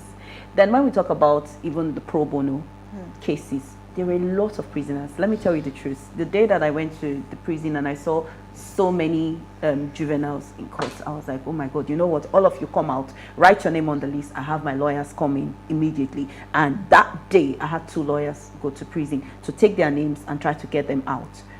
So this is in adding, Lagos or in Lagos. So this now is, it was adding about 7 names to my what you already had. Yeah. So what I already had, what I was dealing with already. You understand? So when we give them money to learn these vocational skills, we get shot sometimes. We make advertisements, send out adverts for partnerships, sponsorships, but we know how it is. Because these people, because we're dealing with prisoners, so majority of people say, yes, that these are wicked people, these are bad people, these are people that have done this and done that, are not going to give. If you had, maybe if you were running an orphanage home, a children's foundation, I would donate. But because you're running a prison ministry, I'm not going to give a dime. So we have a lot of people that say those things. So we don't have so many sponsors. But so how do you generate income? Manifield Solicitors has to provide funds for Beats by Money. Then we have just a few faithfuls, you know. So every month I have about 2 faithful people given towards the ministry. So just about 2 of them. Then what we do every Christmas, we have an annual Christmas party for them, just so that they feel like they're not missing out on anything. So then we really make calls for donations. Most of the time we have about 50 people make donations for the annual party. Yes, and this year we plan to, you know, go all out. So for us this year is go big or go home. So I'm excited about this, you know. So if somebody was watching now and they also want to be a part of it, even outside of the giveaway we're giving, we're saying, if you know someone that is in prison, wrongfully accused, because we're mentioning this again, if you know somebody that is wrongfully accused, please, you know, today you have a chance. It is first come, first serve. Me, I know they do rigging. You don't rig elections. If we see your case, we'll take up the case. But I think we should limit it to Enugu and Lagos, right? Yes, so that we Enugu focus Enugu and Lagos. So for the people that are in Enugu State and you're in Lagos State and you know someone that is in prison now, they cannot afford, you know, for misdemeanor cases especially, and you cannot afford a solicitor, please send the message to the number. So I was going to say that, you know, as we are going through that, how that journey where you talked about people not believing, because even me too, honestly, when I'm thinking of CSR, I'm not thinking prison at all. Because so I understand the fact that there are loads of innocent people there, but my mind will not just go there first. I'll probably think of other things, children and all of that. So how do we start to reshape the minds of people? Because again, how is this impacting? If we say we truly want to do real what's it called? Or have real impact. No, real life transformation, where we're transforming the minds of these prisoners. There should be an economic impact on the society. There should be a cultural impact. There should be a social impact on the society. We are going to be making sure that the society is a lot better, right? So how do we start to reform the minds of people to start looking in that direction, to say, you know what, prisoners too, they matter in all of these things? Okay. I want to ask a question. To answer your question, I'm going to ask a question. How would you like to live next door to an ex-con? How would you like that? Would you be happy about that? Yeah, I'll have my reservations. Yes, you have your reservations. So if your answer is no, would you feel better if you know that this prisoner was actually reformed before he was released? If we keep taking our hands off them and say these are wicked people, these are dirty people, these are guilty people, who is going to reform them? We live in a country that has too many issues already. Nigeria has too many issues. The government is not a people's person. They are not a people's government. They are not thinking about the people. Even if they were thinking about the people, we still cannot leave everything to the government. But in our case, they are not even thinking about them. Who is going to think about them? Who is going to help them? Who is going to help change them? Who is going to reform them? Part of the services that I also provide is counseling. Most of them just want to talk. They already know that they are guilty. They already know they committed the crime. They want to talk because it's burning them. It's killing them. They just want to They want a release. They want to unburden themselves. So when you partner with us, you help us to help more people so that when they come out into the society, there will be that seamless integration. And it's also going and it impacts economically, yeah. It impacts socially, it impacts environmentally. Security wise, it also impacts. I was going to say that, is there an approach to misdemeanor prisoners and probably these people that they know that they are guilty, they committed the crime, maybe murder and all of that? Is there, do you have two different approach to those kinds of prisoners, and you reach out to all, right? I reach out to everybody because I don't believe that. I believe in second chances, and I don't think that a second chance means that you should go and correct what has been done. Sometimes a second chance is just to give you another opportunity to do better. You know, so I'm not going to judge anybody. Who am I to judge anybody? We all have done different things that if we were caught, probably we will be behind. Yes, because like 2 years ago, I had the annual party in prison, like I told you about, and I had my printer go in to the prison with me.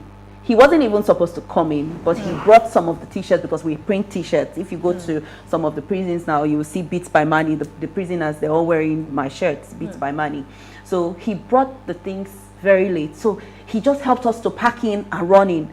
While the service was going on, he saw somebody. He knew that they had been looking for on his streets for about 2 years.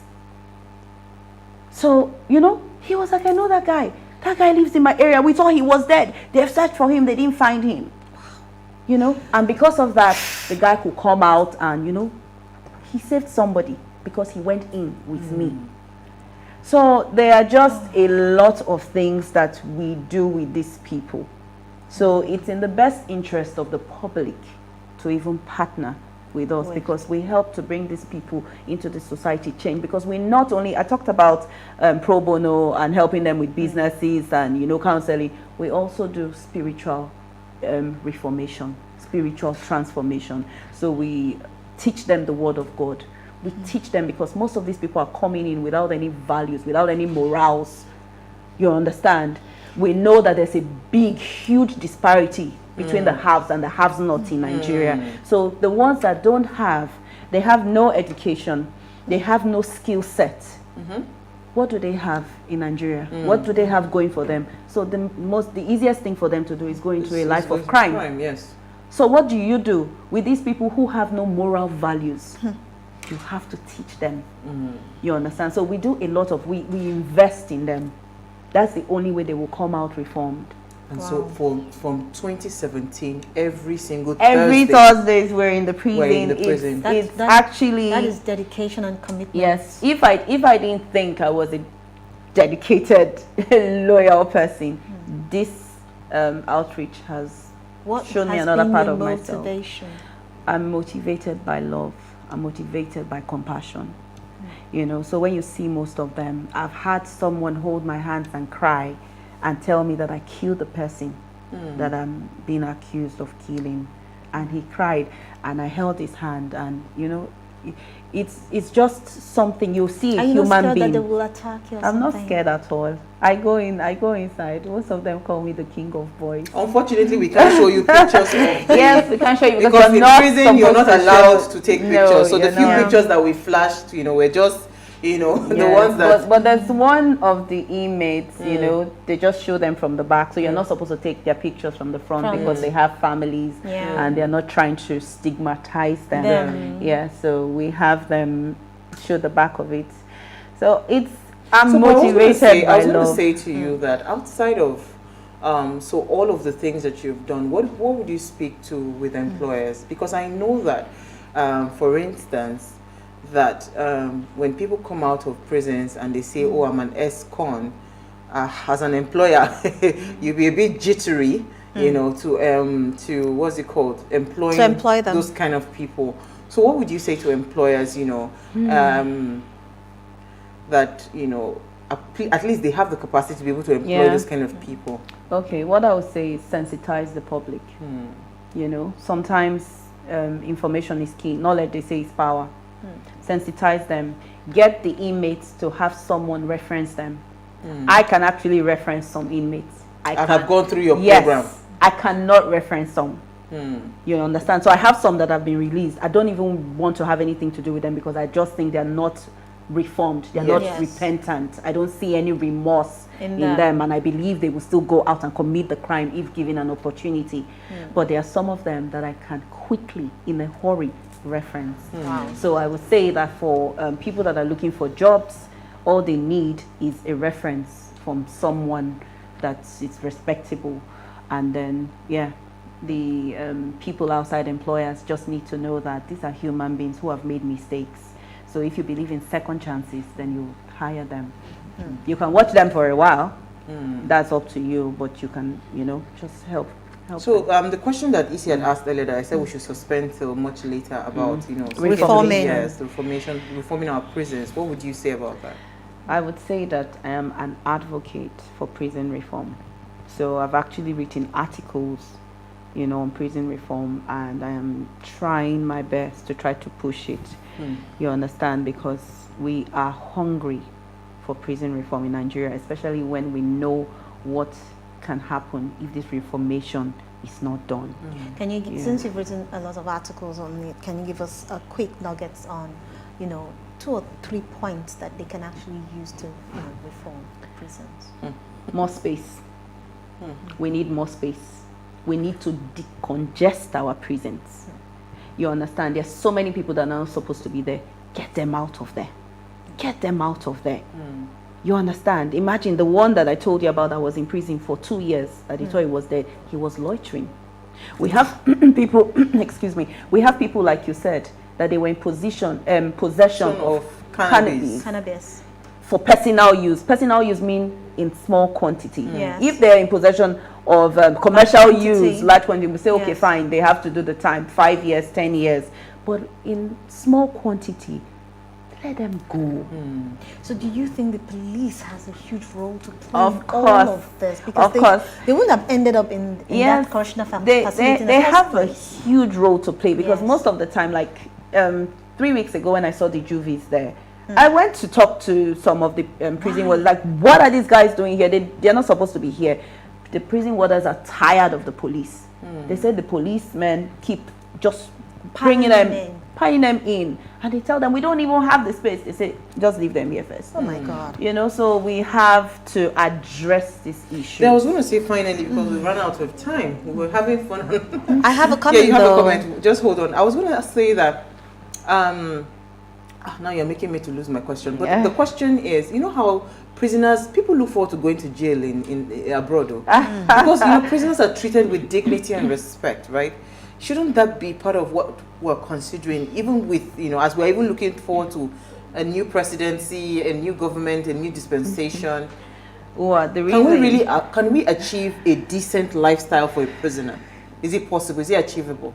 In quote, in Nigeria, nothing is impossible. But in Nigeria, where we have our systems backwards, it becomes highly impossible. Absolutely. Yes. So the countries you're talking about is because they are presumed innocent until proven guilty. Nigeria is backwards. Quickly, you see. They are guilty before they are proven innocent. Okay, so my comment is, good evening, my dear beautiful sisters of What Are You Saying? #Ways. As regards the giveaway Wednesday, shining the light on prisoners, to be honest and sincere, my dear beautiful sister and guest, Money is doing a very good job. And God bless her greatly and abundantly, for God using her to put smiles on the faces of the prisoners. I also pray that God will strengthen her concerning the task and projects she has in her hands. I know that it is not easy, but with God all things are possible. My dear sister Money, you look beautiful and lovely. God bless you, and I pray that God will use people to make themselves available to assist you in this project. My name is Danielle Ilo. Thank you so much, Danielle. Unfortunately, we ran out of time. But thank you so much, Manny. We're looking forward to partnering with you. I know we cannot take the cameras there, but we're planning the big December party. So hopefully we'll come in, we'll wear the t-shirt, and we'll do all the things that we need to do. But for those that want to, before we go, ensure you follow us on Instagram at Ways Show Africa. You can interact with us further, drop a comment, and more importantly, follow all our engagements on social media, like, share, and follow the conversation. Now, if you know anyone who fits this CSR, who would benefit from today's CSR, today's giveaway, please watch this again, just so you know how you can apply for it. It's a simple thing, your full name, and just put a /giveaway, so we know that. Then we'll send your details to Manny's lawyers and they will reach out to you. Maybe you watch this.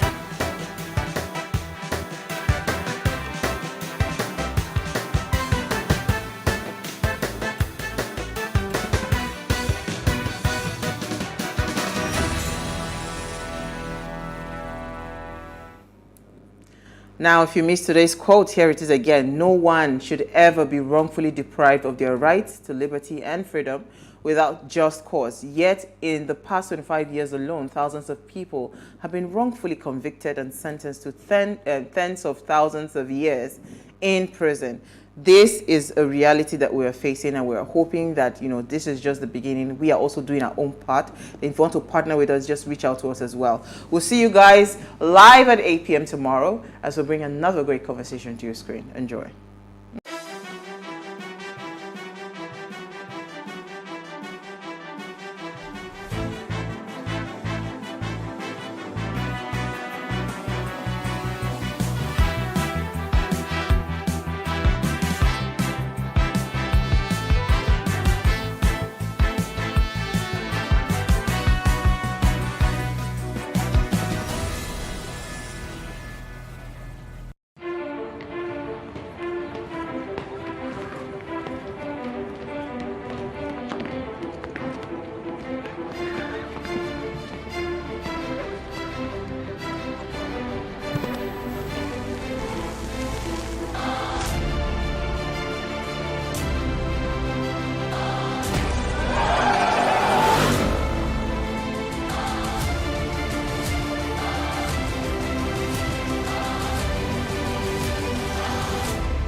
Hello, this is the Greater Lagos Vision, and I'm your host, Love Ikuku Oyedokun.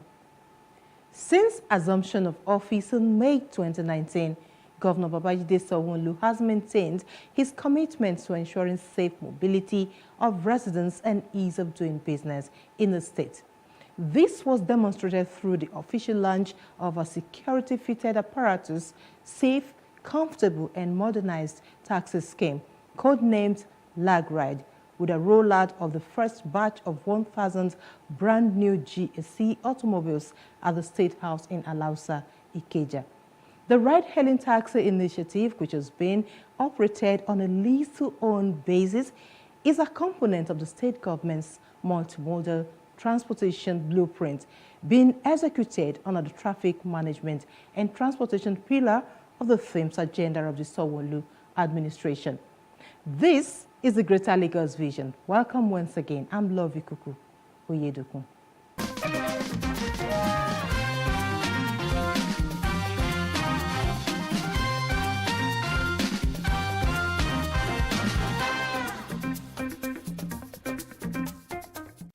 This episode features infrastructure, Sanwo-Olu State's commitment to ensuring seamless mobility to deploy technology for enhanced movements. Transportation, Lagos State set to host Maiden National Transport Technology Conference. Lagos Blue Line Rail, Sanwo-Olu says project will be electrified once vendors to stay away.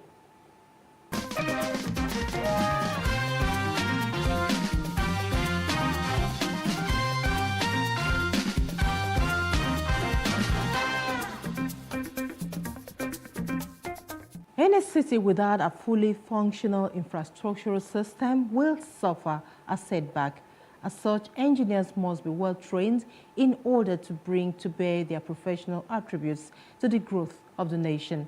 From an infrastructural perspective, the Managing Director of Lagos Metropolitan Transport Authority, LAMATA, Engineer Abimbola Akinaju, stated this during her presentation at the 2022 alumni luncheon of the University of Lagos Faculty of Engineering Alumni Association in Lagos.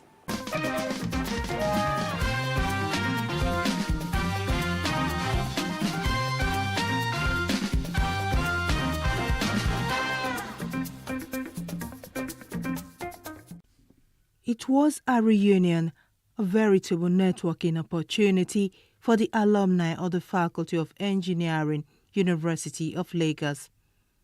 It was also an avenue to give back to their alma mater through the launching of a 500 million naira fundraising project for the faculty. Away from that, Governor Babajide Sanwo-Olu and his team cashed in on the opportunity provided by the reunion to tell the impact of the alumni on the state's infrastructural development in less than 3 years. And so the blue line you can see is a massive feat of engineering, and I'm sure all of you need to be proud of it. From 4 lanes, we changed the design to 10 lanes. So we took a massive right of way to do 10 lanes, and we were very smart to keep a rail corridor in the middle of it. So the alignment actually is about 16 lanes, because when you've done 10 lanes and you still have enough alignment to keep a rail, corridor, was the main feat. And that's why we're able to, preserve, and which was the most difficult option to take. But because we were committed at that time to say, you know what, let's have the audacity to want to do it, and that's why, we started it. The 4 stations, Mile 2, Alaba, Goodluck, and National Theatre, they're completed. You will notice that Mile 2 and Alaba, they have 2 concourses. Obviously, that's based on studies that had been done to determine sort of ridership that we would get, and we realized that, it's obvious. Mile 2 is a market area, so there's a lot of people there. So that's why we have 2 concourses that allows us to take on more passengers. It's the same thing in Igomo. Same thing in Alaba. Igomo and National Theatre are also completed. We have pedestrian bridges at each of those stations that allows us to bring passengers from one side of the expressway. The Managing Director of Lagos Metropolitan Area Transport Authority, LAMATA, spoke with journalists on the sideline of the event. Infrastructure is owned by all. So it means that as an individual, you have a responsibility. Something has been built, not to destroy it, not to vandalize it. And so therefore, people also need to be aware and also take ownership. And that's what I always say. If something belongs to you, you are not likely to go and destroy it. She also told the forum that over 5,000 people affected by the construction of the rail have been compensated by the Lagos State government.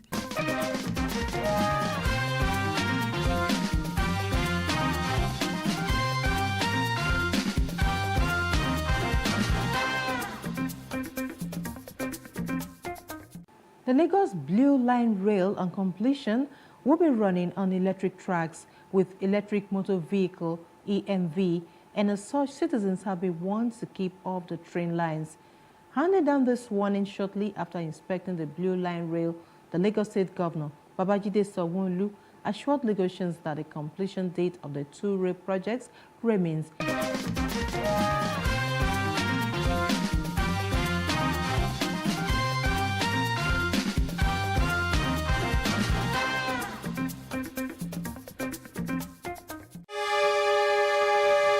The train took off from the National Theatre Igomu to Orile, through Alaba, Mile 2, and back to the Marina axis of the state, having Governor Babajide Sanwo-Olu, some members of his cabinet, officials of the Lagos Metropolitan Area Transport Authority, LAMATA, and contractors handling the project on board. The governor inspected the ongoing works on the Blue Line Rail project and stations, and a new 4-coach train, which according to him is a typical train that will be used on the Blue Line.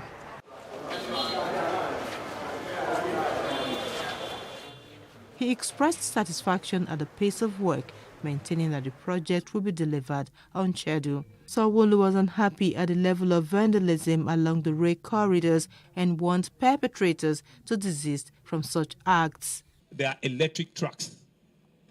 They are going to be running on electricity, and you will know that citizens or passengers or anybody whatsoever cannot walk on those things. Right, so gentlemen of the press, you have that responsibility. From now, we'll begin to mention that. For the next 6 months, 8 months, begin to mention that this track is not like the red line. The red line is DMU, but the blue line is EMU. So these are some of the communications that we need to begin to pass out, and they are electric train lines. The governor also assured that adequate security would be put in place at every station and platform with the use of CCTV. He disclosed that the state was set to bring in from China additional 2 sets of 4 train coaches by September and October. The additional trains that were procured for the Blue Line, we're going to be going to China when they open up, maybe in May or June, when it's completely completed, just to have a look and send it on shipment to probably get to the country before September, October. So based on the promises we gave you at the beginning of the year, we are still on track at both the red line and the blue line.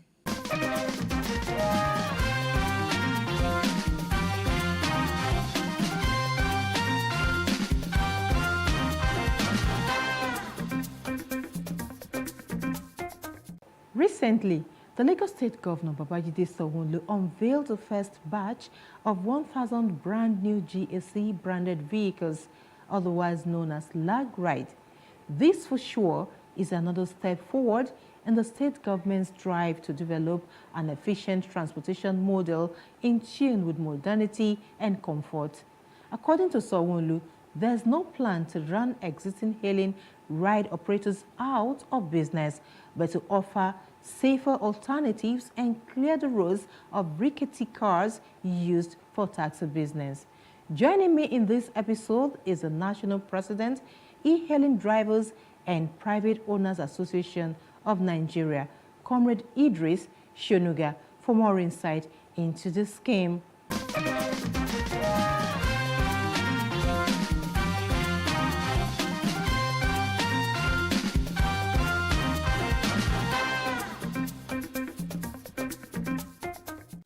Thank you so much, Comrade Idris Shonuga, for joining us today on the Greater Lagos Vision. Thank you. Right, you are the president of the National President, Professional E-Hailing Drivers and Private Owners Association of Nigeria. Tell us, in Lagos State, the Lagos State government just introduced recently the LagRide, Lagos Ride.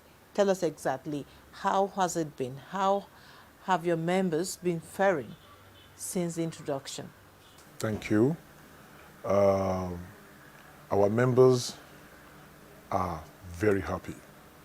They are very happy in the sense that the business of Lagos Ride is going to add value to their collective existence, in the sense that they are going to be using the brand new vehicles to run their transport service on that Lagos Ride. Unlike before, that they use old vehicles, popularly known to Kumbo, even Nigerian old used car, to run taxi business, which in different cases develop faults at the middle of roads. It's almost impossible to maintain those vehicles, you know. But the added advantage with Lagos Ride introduction is maintaining of those vehicles for the drivers who are beneficiaries. You see, running a transport business has been very difficult in terms of maintenance of the vehicles, because you are always on the road on a daily basis. And we don't have a good mechanic system in Nigeria. So majority of drivers patronized the road mechanics, dealing with all manners of spare part dealers, getting wrong spare parts to fix their car. At times, they spend double amount to repair the cars, and it's eating hard on them. But with the introduction of Lagos Ride, that comes with mechanical insurance, where the vehicle will be maintained for them for the period of 4 years, where the contract is between them and the Ibile Holdings, who is going to manage the operation of that business. It's a welcome development. So when we heard about this scheme that is being launched, and it concerns our industry, because the vehicle will be operated with algorithm, is online approach, unlike conventional way of transportation before, where you have to flag down. This is online, and we are e-hailers. So we approach the Ministry of Transportation that the Lagos State government cannot launch such a laudable scheme without giving the practitioner the sense of belonging, because we are e-hailers. We have thousands of trip history on Uber and Bolt, and we are professionals, so we need to get involved. So we apply, and the ministry directs us to the appropriate body that is going to pilot the Lagos Ride, which is the Ibile Holdings. So we met the MD, and we had to ask to write a proposal. We did not lobby.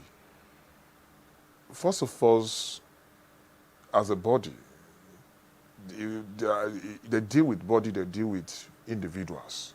From the conversation, we approach them as a body. Then I think when I met the MD of Ibile Holdings, he made us to understand that the associations, the individuals, Lagosians who are interested in the scheme can apply. We apply as an association. You understand? Then the procedure is like every other person. The requirement to be a beneficiary of LagRide is uniform. 20% equity contribution of the asset of 7.5 million. The interest of 10% for the period of 4 years. You have the equity, you have the down payment of 1.8 million, which we see it will be very impossible for a member, ordinary e-hailing drivers, to benefit from this scheme with such amount, because it is so huge for e-hailing drivers to sum up 1.8 million as a deposit. It means the ordinary person cannot be partaker of this scheme. So we appeal that is there any other way? And they gave us 2 banks, FCMB and Polaris Bank, precisely to give us loan, and they came up with corporate guarantee on behalf of the association for our member to be a beneficiary. The Polaris Bank, we borrow our members. They said 1.8 million. You understand? Why are we standing for them? You understand? So, and our member has been applying.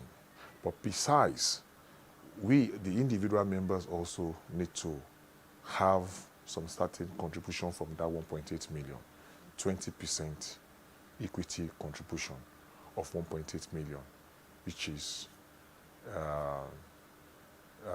around 300,000. And we have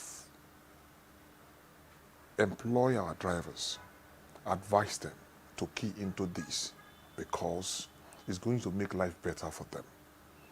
Then the most interesting part of it that make us to subscribe to LagRide is that what the union stand for is workers' right, the workers' welfare. Because we noticed that the government has been less concerned on the informal sector, because our interest is in the informal sector. The e-hailing drivers fall in informal sectors, and informal sector has been neglected for a long time. Some certain benefit workers' right has been denied, such as HMO, pension scheme plan, opportunity to have cooperatives, then perhaps mortgage plan. These are set of workers that solve problem of transportation in the state, moving passenger from one point to another point with expected professional service. They need to be taken care of. But to my dismay, all these things has been embedded in LagRide business scheme, because our own concerns is that what are the provisions for the drivers that are going to drive this business? And we're made to understand that 1.5% commission has been set aside for the driver and their family of 4, which is what we HMO, health management scheme, under the plan. You see, when they charge 25% commission of each transaction consummated under the platform, 4% out of it goes into comprehensive insurance and mechanic insurance to maintain that vehicles, which I see as a welcome development. It wasn't anywhere included in their current module of operandi with other app companies. And if Lagos State government put this in their business plan, I think, they are coupling international standard practice, which is why we are very happy with Lagos State government, particularly Babaji Sanwo-Olu, for making sure that all these things are embedded in LagRide. With the introduction of LagRide, when we had meeting with them, if they follow all the process to the letter, I think it will reduce traffic congestion in Lagos State, because they are the first app companies that will introduce what we call carpooling. Carpooling means classification of rider, where 2, 3, 4 different customers can join one vehicle going towards the same destination. And with the introduction of brand new comfortable vehicles, I think a lot of Lagosians will keep their vehicle at home. What prompted a lot of Lagosians to make use of their vehicle are because we don't have a good, safe transport system. That is why everybody wants to have their vehicle on the road. And judging from the fact that we have less road and we have many people in the city, we are moving at the same time. But if we have a safe system, safe transport system, comfortable, safe transport system, a lot of people will keep their vehicle at home and make use of LagRide. What am I saying? With the introduction of this classification of rider, They will even pay less. They will pay less than the conventional taxi, where you used to pay 2,000 naira, you can pay less than 1,500, even 1,000, because you are sharing your ride with other customers, other users, meaning that the driver will end up earning more. You know, in the sense that the driver is supposed to have earned 2,005, and he collects 1,300 or 1,200 into 4 places, is getting 5,000 instead of 2,500. And the same distance cover when you pick only one person. You know, that will reduce a lot of traffic congestion if we can actually accept this concept introduced by LagRide. You know, the traffic will be entirely reduced. But if LagRide deploy enough vehicle, the 1,000 vehicle is not enough. I must be sincere with you. If we have more than this vehicle, handing over to those who needed job opportunity to pilot it, a lot of Lagosians will keep their vehicle at home and will make use of LagRide. LagRide can enter anywhere in the street of Lagos State because the majority of this vehicle are SUV. They can enter some bad area. And we have sampled it. You understand? It's not low vehicle, it's high on the ground. They can maneuver some bad spot. I see it as a solution if it's being piloted appropriately. Online transport system is already a smart system way of transportation, coupled with a lot of mechanism being embedded in it to make transportation easy, using a stone to kill 2 to 3 birds. Number one, the LagRide is not going to be conventional taxi. You take request, the driver take request randomly, you know, and it solves the problem of moving within the city. 2-3 people can enjoy a ride. And this ride we are talking about is a global standard.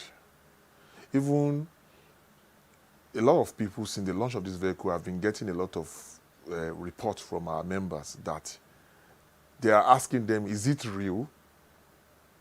You know, because this is the first time we are seeing that government make promise and they are fulfilling it. I thought when me saw it, I thought I'm dreaming, but today is reality. You see, if it's being piloted properly, it will fit in what we call Smart City Lagos, because that is no different from what is being practiced in Dubai and what is being practiced in Lagos. The e-lane service in Lagos State is already a smart way of transportation. Unlike those who promise us smart transport system and we are still seeing car of 15, 17, 18 years, 20 years running a taxi. But we are talking about a recent car, 2-year-old car, to run a taxi business with a fast system and with a lot of security gadgets, you know, to contain any security threat, and making the movement in the city of Lagos very easy with the introduction of several mechanisms that will make life easy for Lagosian, for them to imbibe with this scheme. I think, I don't know how they came about this, but I expect more of these things to come in later future. I want to really appreciate the office of Governor Sanwo-Olu for this laudable project. Is indeed a welcome development. And we, at Professional E-Hailing Drivers and Private Owners Association, are solidly behind him. We trust him again, and he's a man of his words. I was with him in 2020 when he said he's going to introduce a safe transport system. I didn't believe it will come to reality, but I'm seeing it in reality, May God bless him. Second time, we are with you fully, in spirit, in physical.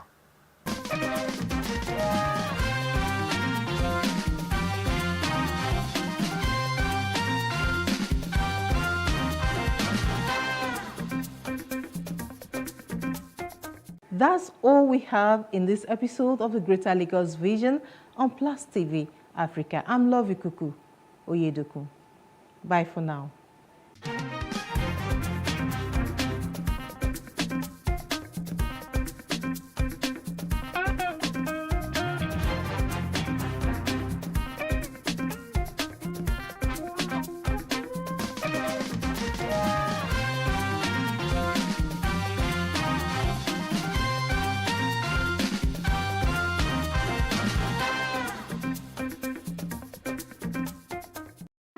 Hey, what's up, guys? You're welcome to another edition of Plus Event, and I remain your host, Ifeoluwa Oshukeye.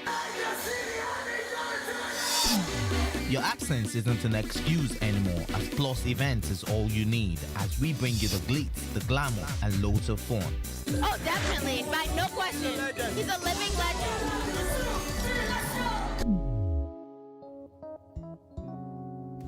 Oh, God forbid, Holy Ghost fire, I know. I just want to be blown away. I want to be wild. This is 11 years of doing it.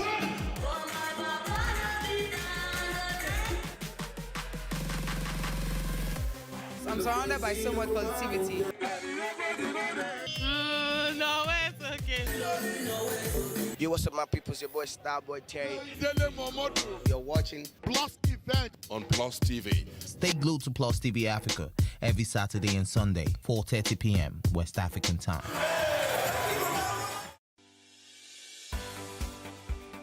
Businesses in Africa can be very challenging. In Nigeria, it is particularly intimidating, and successful builders have learned how to navigate a hostile environment to unlock opportunities. But one major challenge businesses face is how to filter through the noise and identify where their ideal customers exist. Get insight and practical steps from industry players and captains of industries. Hear success stories to help you make informed decisions as you scale your business in Nigeria. Watch Business Insights at this time on Plus TV Africa.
On Plus TV News now, Atiku promises PDP will rescue Nigeria from APC misrule.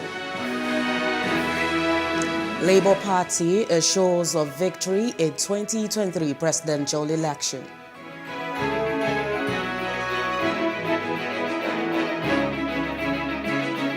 WHO records over 550 cases of monkeypox, suspect environmental factors.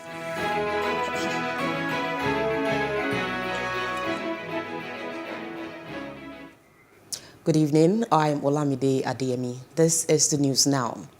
The federal government has approved the Ministry of Petroleum Resources request for the NNPC Limited to execute a memorandum of understanding with ECOWAS for the construction of the Nigeria-Morocco gas pipeline.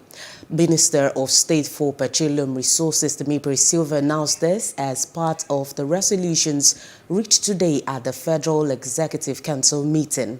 This gas line will take gas to 15 West African countries and to Morocco, and through Morocco to Spain and to Europe. Oh, sorry. Yeah?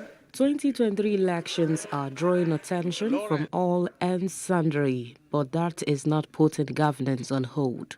The Federal Executive Council has decided to set up a special team to look at the sectors of the economy that are not growing and also to look at how to grow the other sectors better. This follows the review of the report from the Ministry of Finance, Budget and National Planning for the first quarter of 2022 GDP reports. The report shows that the Nigerian economy has grown by 3.1% in the first quarter of 2022, which shows a gradual economic stability from the recession witnessed in 2020. Meanwhile, the Executive Council has now approved for the Nigerian Police Trust Fund to award different developmental contracts with a total sum of 8.315 billion naira. These are projects aimed at improving the efficiency of the Nigerian police.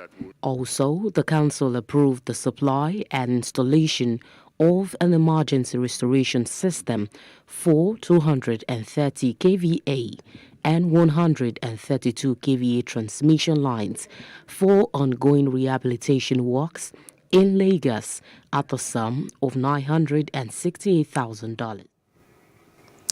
The immediate past Commissioner of Budget and Planning to Kaduna State Governor Nasir El-Rufai has been declared the winner of the primary election for the APC to contest for Kaduna Central senatorial seat. Mohammed Dattijo returned unopposed in the primary election when two other aspirants withdrew from the contest. Plus TV correspondent Abile Darufai filed in this report as presented from our studios. 27, 28. Politics in Kaduna is taking new dimensions as aspirant political parties are engaging towards the 2023 general elections. The two contestants, Usman Sani and Hajia Rabi Salisu, on a consensus, withdrew their candidature for Dattijo to be the flag bearer of APC Kaduna Central Senatorial seat. Speaking at Umar Musa Yaradua Hall in Kaduna, the returning officer of the election, Muhammad Hafiz Bayero, says 405 delegates are from the 7 local government areas that make up Kaduna Central. He stated that 396 delegates were accredited, 8 votes were invalid. The power vested in me as the returning officer, I declare Muhammad Sani Abdullahi the winner for having scored the highest number of votes cast as the winner of the Kaduna APC Central Senatorial District primary election. Dattijo expressed appreciation to the aspirants who withdrew from the contest and sought their support to ensure that APC emerges victorious in 2023. He solicited support from citizens to ensure the party becomes victorious in the general elections. And we want to call on all party members across all divides. There are no more camps in Kaduna. Our focus is to ensure that we continue to put Kaduna on the best footing and Nigeria on the best footing. But as the provision of the law and Electoral Act, we are supposed to go and ensure that we conduct the process for record purposes. Recall that Mohammed Sani Dattijo had aspired to contest for the governorship of Kaduna State, but later on a consensus stepped down for Senator Uba Sani for the governorship while he opted for the Senate to represent Kaduna Central Senatorial. Atiku Abubakar has received a certificate of return as the presidential candidate of the PDP, calling on party members to work together in their mission to rescue Nigeria from the misrule of the APC. He said this today at the headquarters of the PDP in Abuja, stating that the party must begin work without delay. Director General of Peter Obi Presidential Campaign Team, Doyin Okupe, says the Labour Party will produce the next president for Nigeria. According to him, during a stakeholders meeting in Abeokuta, the Labour Party will change Nigeria from consumption to production. He said he left the PDP because they refused to zone the presidential ticket to the south. About 20 million reserved voters that have affiliation directly with Labour Party. Our strategy will be to reawaken the Nigerian workers. You see, the problem with the Labour up to now was that the Labour was a colonial organization, and it was formed not to take government, not to rule, but to protect the rights and the emoluments of workers. So that has taken and has preoccupied the minds and the thinking and the thoughts of the leadership of the Labour Party over the years. But we politicians who also have sympathy for the Labour Party, who believe in the workers of this country, and if you follow the mantra of Peter Obi, who says, I want to change Nigeria from consumption to production, those who are involved in production are the workers, are the market women, are the farmers, are the teachers, are the factory workers. So, we are coming now to work together to return power to those who originally. INEC in Ondo State today said that 296,965 permanent voters' cards printed were yet to be collected in the state.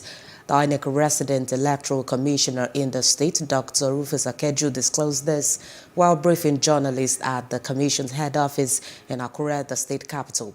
Dr. Akeju explained that the online pre-registration exercise had ended on 30th May 2022, and the registration exercise itself will come to an end on the 30th of June.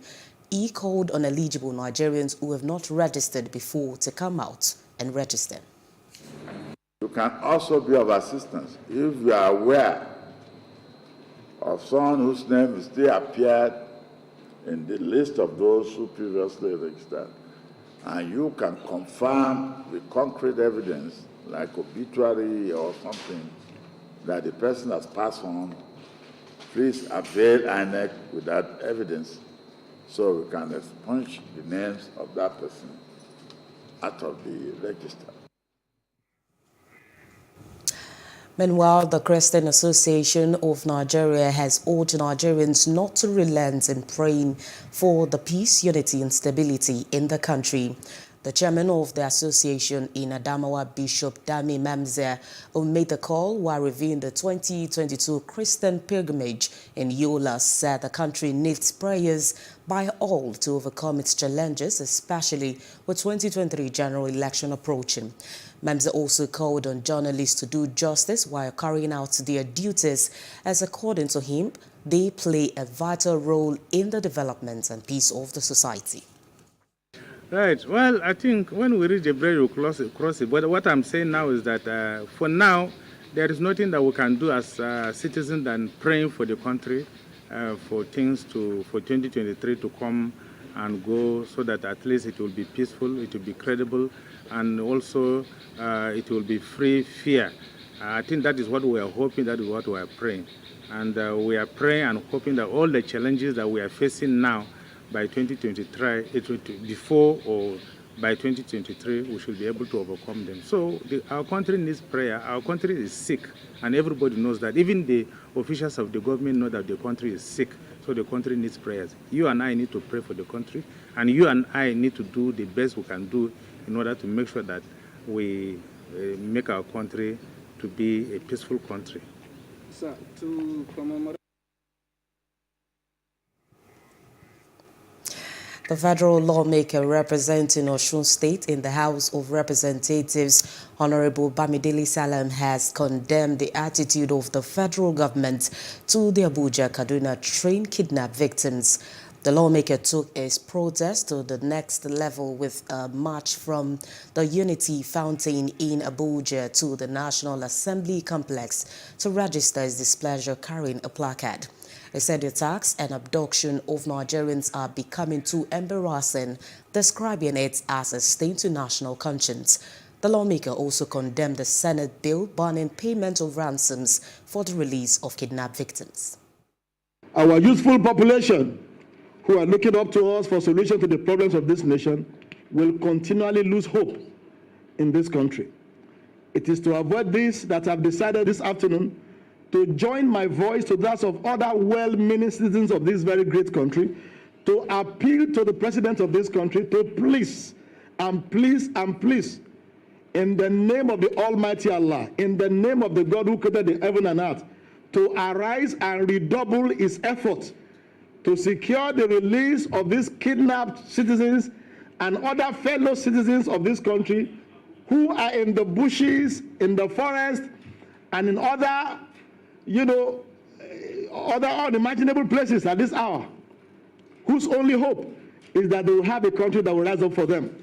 That is why I decided this morning to stage a walk from the Unity Fountain to this place, holding this placard, asking that the president should please, for the sake of Nigeria, for the sake of posterity, arise and do more to free the Kaduna train kidnapped victims and other citizens who are in captivity in various parts of Nigeria. Osun State correspondent of the nation's newspaper and one other lady have been shot by a police officer during a protest by some youth at Olaya flyover in Osogbo, the Osun State capital city. The youth were said to be protesting after burying their friend Abiola Afolabi, whom they allege was unjustly killed by the police somewhere in Osogbo a few months ago. They gathered at Olaya flyover during the protest and were dispersed by police officers before the two victims, the nation's correspondent Toba Dideji and another person, were incidentally shot. Speaking, Chairman Osun State Council of the Nigerian Union of Journalists charged the Inspector General of Police to redeploy the State Commissioner of Police within 7 days. As at the time of filing this report, Police Public Relations Officer Yemisi Opalola was not available to react on the incident, while effort to reach her was abortive. What happened at Olaya Junction today is a peaceful protest. Nothing but peaceful protest. Suddenly, we just discovered that police from nowhere start shooting. And this is not to the air, direct shot on us. And along the line, three guys were shot. And one is here, the other two were in other hospital. So we are calling on federal government, state government, please remove this state CP. Wale Olokode is enough. It is quite unfortunate, uncivilized, unwarranted that at this age that in Nigeria police we constitute themselves to become a killing squad instead for them to be protecting the lives and property of Nigerians. So they are even the one threatening the lives of Nigerians. So I think for Osun to sustain the peace, the relative peace that have been feature of this state, they should deploy the Commissioner of Police. We no longer have confidence in him. We can no longer work with him because as a media we are critical stakeholders. We need to work with the police. On sighting them under the flyover bridge, we left the office to go and see what was happening. And on getting there, we discovered that they said they wanted to protest. Well, we could have even left the scene, but the elder brother of the deceased was supposed to come and address us. They were there. Some of them were actually unruly, while the others were actually doing their thing without disturbing any other person. About 10 minutes later, policemen suddenly alighted from a Kurokwe and started shooting. Moving on, the civil society organizations in Rivers State have appealed to the state government to pay teachers of the state their 6 years' salaries. The chairman of the state civil society organization Enefe, George, who said this during a press briefing in Port Harcourt, urged the state governor Nyesom Wike to withdraw the appeal court case and do well to pay the school's teachers their salaries. Enefe George said some of the teachers had died while some were critically ill due to non-payment of their salaries. I want to plead that His Excellency the Governor of Rivers State should please withdraw the court case against demonstration teachers at the Court of Appeal and reinstate and pay these teachers their 6 years' salary. These teachers are dying, they are suffering as I speak to you. Just only recently we have recorded more deaths. He also called on the government to pay the gratuity of pensioners who have been deprived their benefits over the years. They are saying that His Excellency should do well to pay our old parents their pension and gratuity. The government had promised that in May they are going to pay. And from calls we have put through to these our old parents who have served states judiciously, up till now there is no signal yet. But we believe that the governor who have just less than 1 year to go will not allow us to go to that part. We want him to be remembered with these demands that we have made, that as he's leaving, our teachers, our pensioners, and of course the city of Port Harcourt, the environment of Port Harcourt, will smile and have a reason to thank him.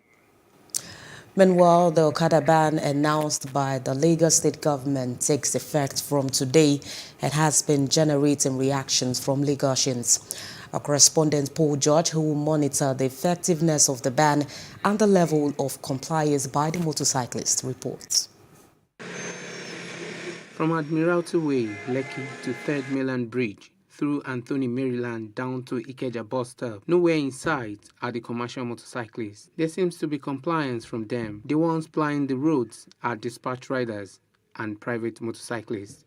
At Surulere local government, Helen Dike said she is a motorcycle spare parts dealer.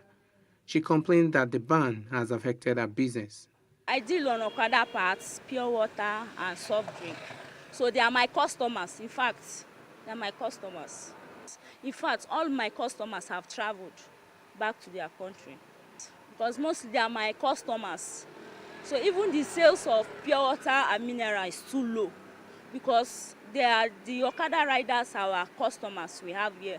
Some Lagos residents also lament the total ban of commercial motorcycles. They said the ban had taken a toll on them as they appealed to the government to find them an alternative.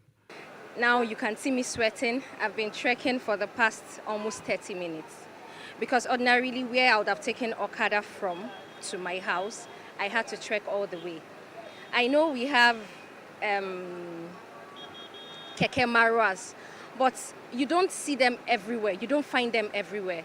So in as much as I know the positive sides of banning Okada, I think they should still leave them in the interiors for us. To be very sincere, not all of us have vehicles that we can actually drive around. So we have to trek from one point to another, which is, I think, inflicting hardship on us. I think they should provide an alternative. When that alternative is set, then they can actually do the total ban. I think there should be an alternative. Something else should be provided for them to make things easier for them, to make life easier for them, so that they find another means of living. As the ban takes effect from today, Nigerians are waiting to see whether in the coming days, the motorcyclists would gradually find their way back to the roads, just like it happened under the administrations of the former governors of Babajide Raji Fashola and Akinwumi Ambode. Paul George, Plus TV News. Lekki Phase 1 Residents Association says it will work closely with Lagos state government and security agents to ensure that Okada riders are totally banned in the area. The association's chairman, Mr. Yomido, stated this in an interview with newsmen in Lagos following the June 1 enforcement of the ban by the state government. Some Lekki residents had on May 19 taken to the streets of Lekki Phase 1 to express their grievances against the menace of Okada riders while calling on the government to immediately enforce the ban. They also reacted to an incident that occurred at Admiralty area of Lekki where the death of a sound engineer identified simply as David was on the 12th of May linked to suspected motorcyclists. Delta Governor Senator Ifeanyi Okowa has called for the strengthening of unity among Deltans for a greater development of the state and its people. Okowa made the call in Asaba at the Thanksgiving and Praise Day to mark the 7th anniversary of his administration. Our Asaba correspondent Akpomejero Friday reported that the governor thanked God for his faithfulness to his administration and the people of Delta, especially during the gloomy and difficult times and the first 2 years of his administration. Today, 7 years, as we look into the next 364 days, I have every reason to give thanks to God and to all Deltans that we must hold unto the Lord our God.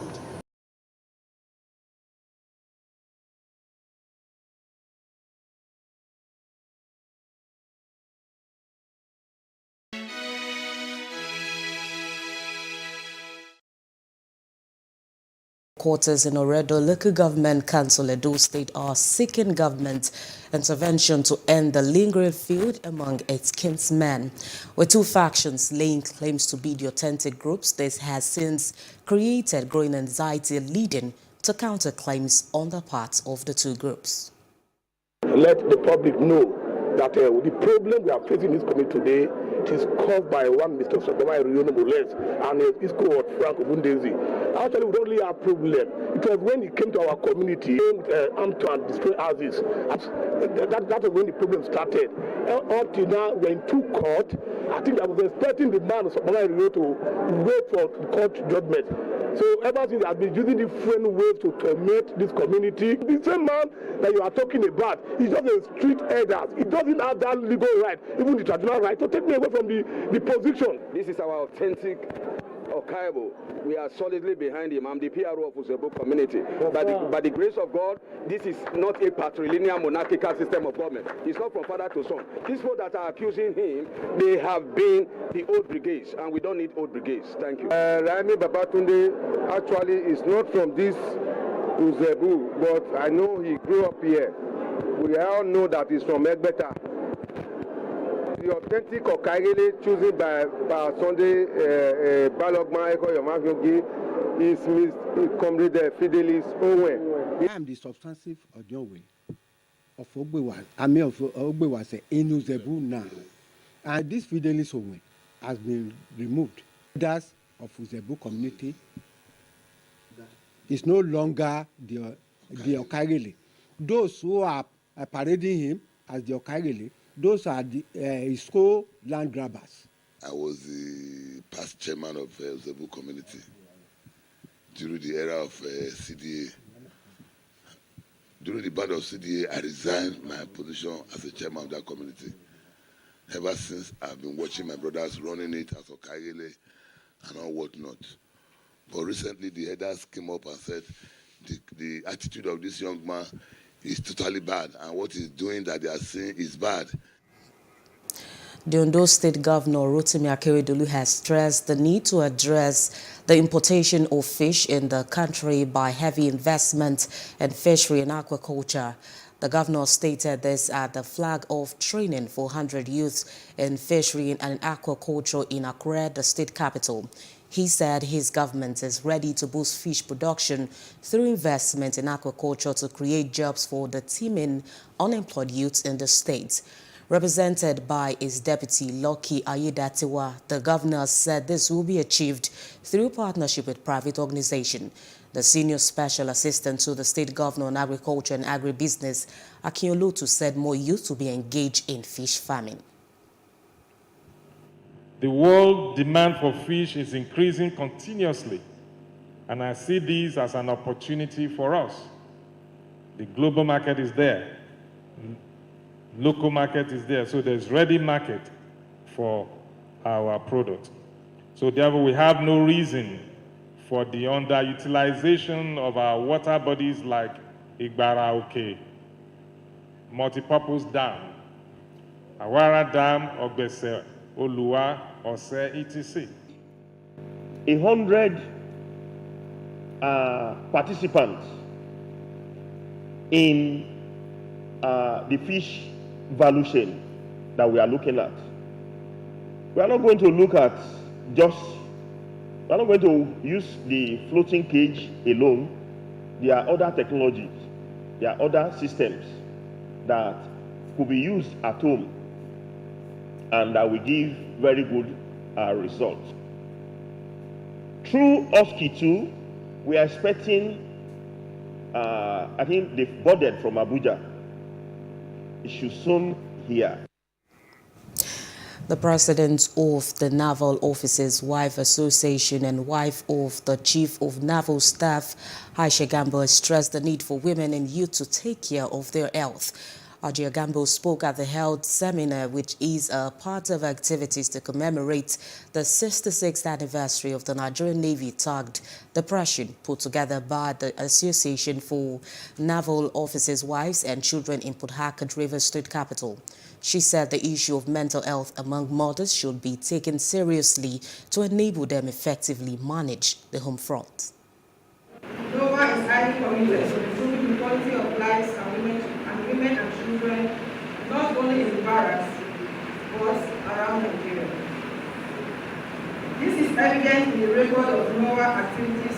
We need to help our children achieve their full potential regardless of ethnicity and religious background. As part of the NOVA activities scheduled during the 66th Nigerian Navy Week celebration, this seminar will take dealing with depression has been organized to help bring further awareness of silent nemesis of mental health issues, especially depression. Some health experts also spoke at the event on the need to make healthcare a collective responsibility. Complications of depression in teenagers, alcohol and drug abuse is becoming common. Academic problems, the child that is suddenly doing well is going down. These are the complications. Family conflicts, relationship difficulties, suicide attempts, and suicide itself. Even the strike itself has taken a toll on a lot of children. When they see their mates in the private universities going ahead of them, meanwhile they got into the university before them, that's a point. But when we see it as a collective responsibility, we'll build a generation that will take over from us, who are sane in their emotions, in their behavior, and in totality. Women in particular need to keep an eye on their physical and mental health. Because if we are scoring to and fro appointments and errands, we don't have a lot of time to take care of ourselves. We need to do a better job of putting ourselves higher on our own to-do list. You need to put yourself higher on your to-do list and get the needed help. Many Nigerians leave the shores of the country in search of greener pastures, but for most of them, the situation turns out to be a nightmare. To this end, the International Organization for Migration held a film screening in Lagos to sensitize Nigerians of the implications of migration. Plus TV News correspondent Oyemi Afia was at the screening of the movie titled Lost in Transit. Her report. Collaboration, a partnership between The screening, which showcased the hidden intricacies of migration, be it regular or irregular, is part of global activities that brings the world together to share migration stories, enabling migrant journeys to be told through the eyes of the migrants themselves. The movie Lost in Transit tells the story of a young girl who attempted to migrate through the irregular route and got stuck in transit. Zainab tells me you're saving money to go to school. Yes, ma. That means she must have told you she's going abroad to study. Yes, ma. I like you. You're smart. Look at me. Hardworking. Focused. Panelists who spoke after the movie pointed out that it was important to address the push factors of migration in Nigeria and the rest of Africa. To them, issues including lack of jobs, insecurity, poverty, among others, are some of the reasons many Nigerians seek alternatives, including irregular migration. And this word vulnerability is very important because that is what these traffickers prey on. They prey on your vulnerability. Their tactics is equally very fluid. It changes. This year, I was returned over 3 charter flights down to Lagos International Airport. And as we speak today, my colleagues are taking back some people in Abuja. Next week, some people are arriving in Kano. Right? This is like, it's ongoing. You never stop. If they are she said it's fluid. It's very fluid. So as we are blocking these channels with our partners, they're coming up with new channels. Some of the actors spoke about their roles and how best to fight the surge. It was hugely a very emotional journey because we need to do a research and interact with some of the victims of irregular migration. We hear their story, go to places, travel, and begin to pick the bits and pieces together as a script. Yeah, and some of them even acted in the movie. So it was quite an emotional time. So far so good. We're trying to tell the story, to help other people not to make the same mistakes. We are a country and we're a work in progress.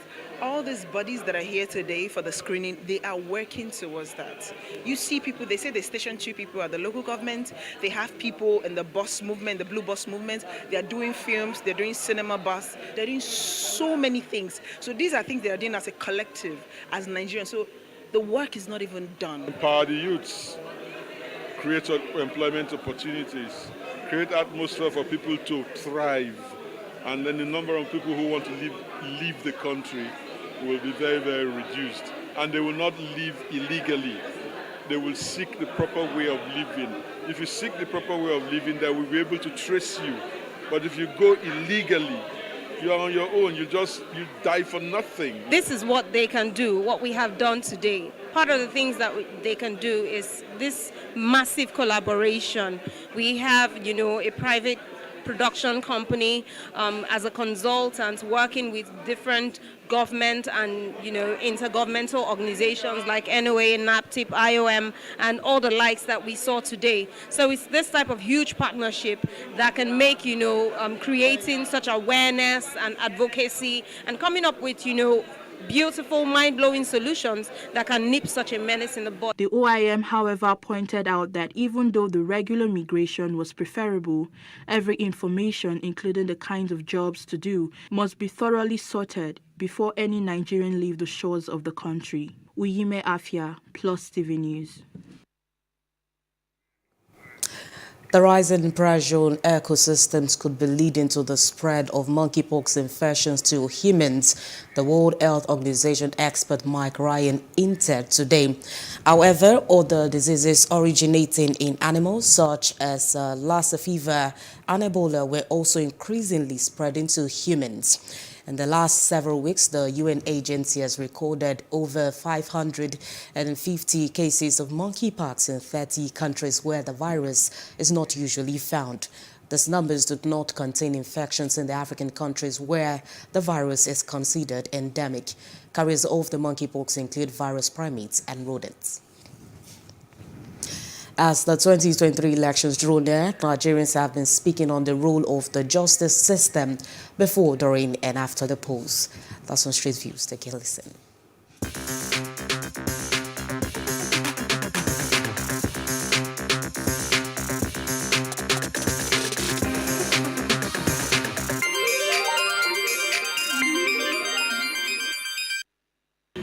The electoral ad once passed becomes the law.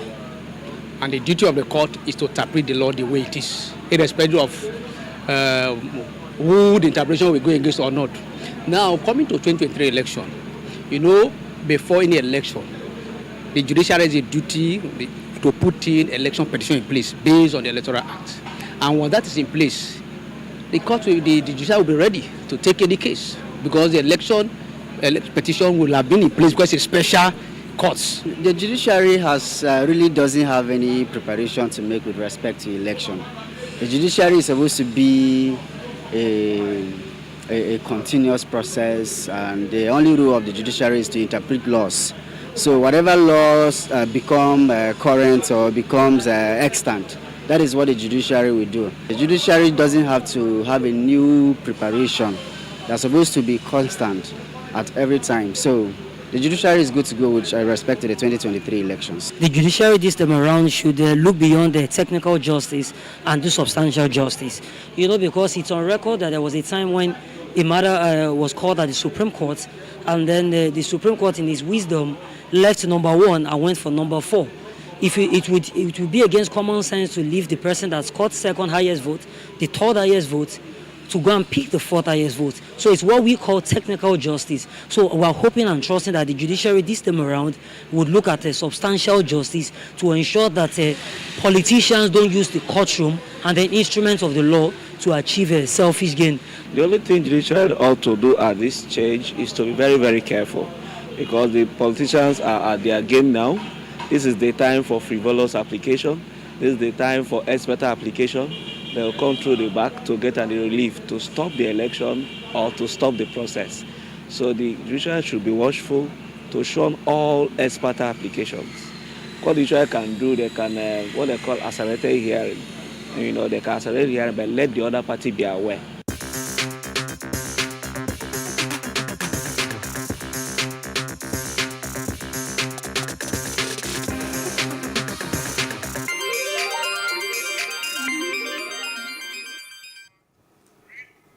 Still ahead, Biden promises U.S. will send Ukraine more advanced rocket systems.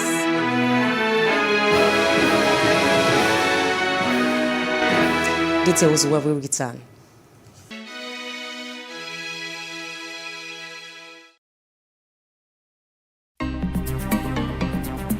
Life can be fun and rewarding, but it also comes with some risk. As in business, you win some, you lose some. And that's why you need to be wise in the choices you make. It's like placing a bet. Again, you need to be wise. Wise in choosing an innovative platform with the highest market options and highest odds ever.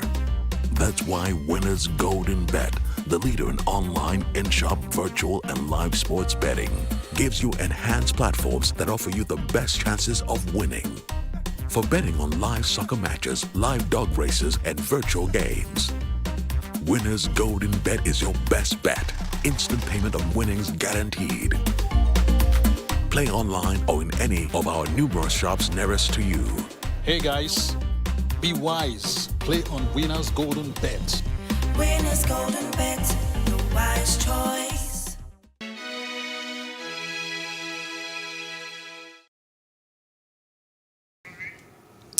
And in other parts of Africa, Guinea's ruling junta has rejected a UN call to lift a ban on political demonstrations, insisting protests should only be allowed during the election period in 3 years' time.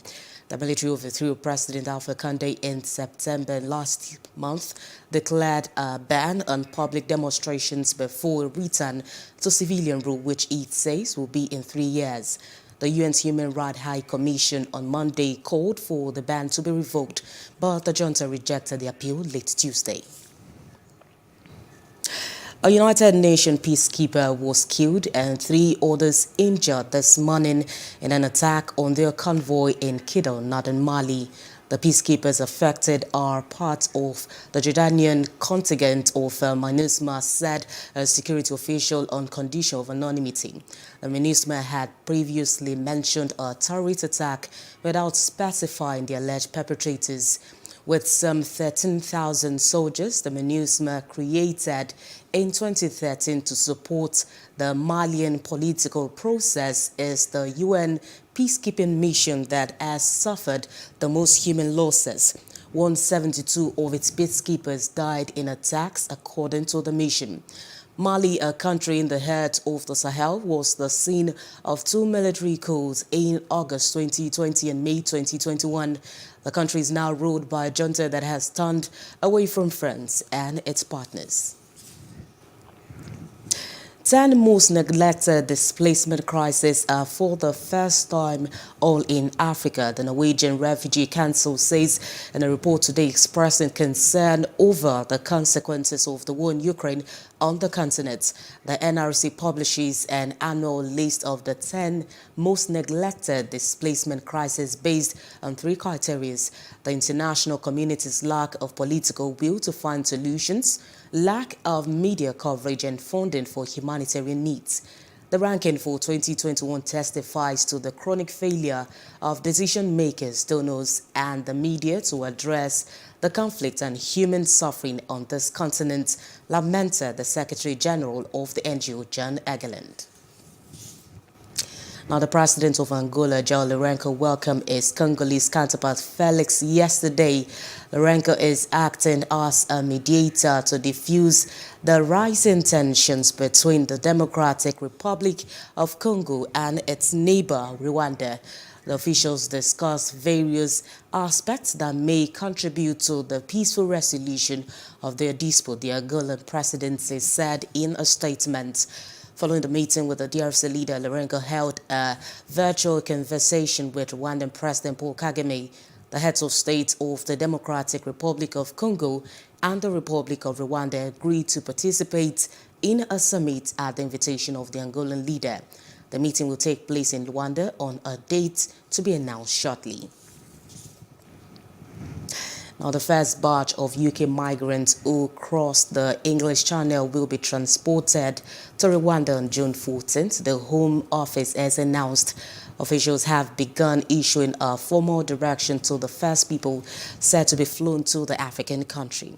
The Home Office has not confirmed how many people will be issued with the removal notices at first, but one official told reporters all those who will be issued with the directions are currently in asylum detention. A month ago, there were reports that some of the asylum seekers had gone into hiding for fear of being sent to Rwanda. And outside Africa, people gathered around Buckingham Palace in London ahead of the Queen's Platinum Jubilee celebrations today.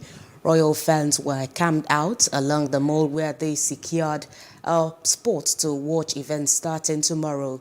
Britain will mark Queen Elizabeth's record-breaking 70 years on the throne this week with 4 days of celebrations ranging from military parades and a church service to street parties and a pub concert outside the palace.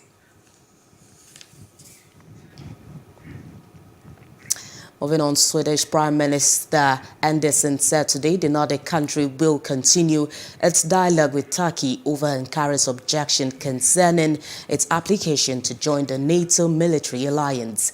Sweden and Finland both applied to join NATO last month, but their bids have faced unexpected objections from Ankara, which accuses them of being safe havens for Kurdish militants and wants them to reverse an arms export ban.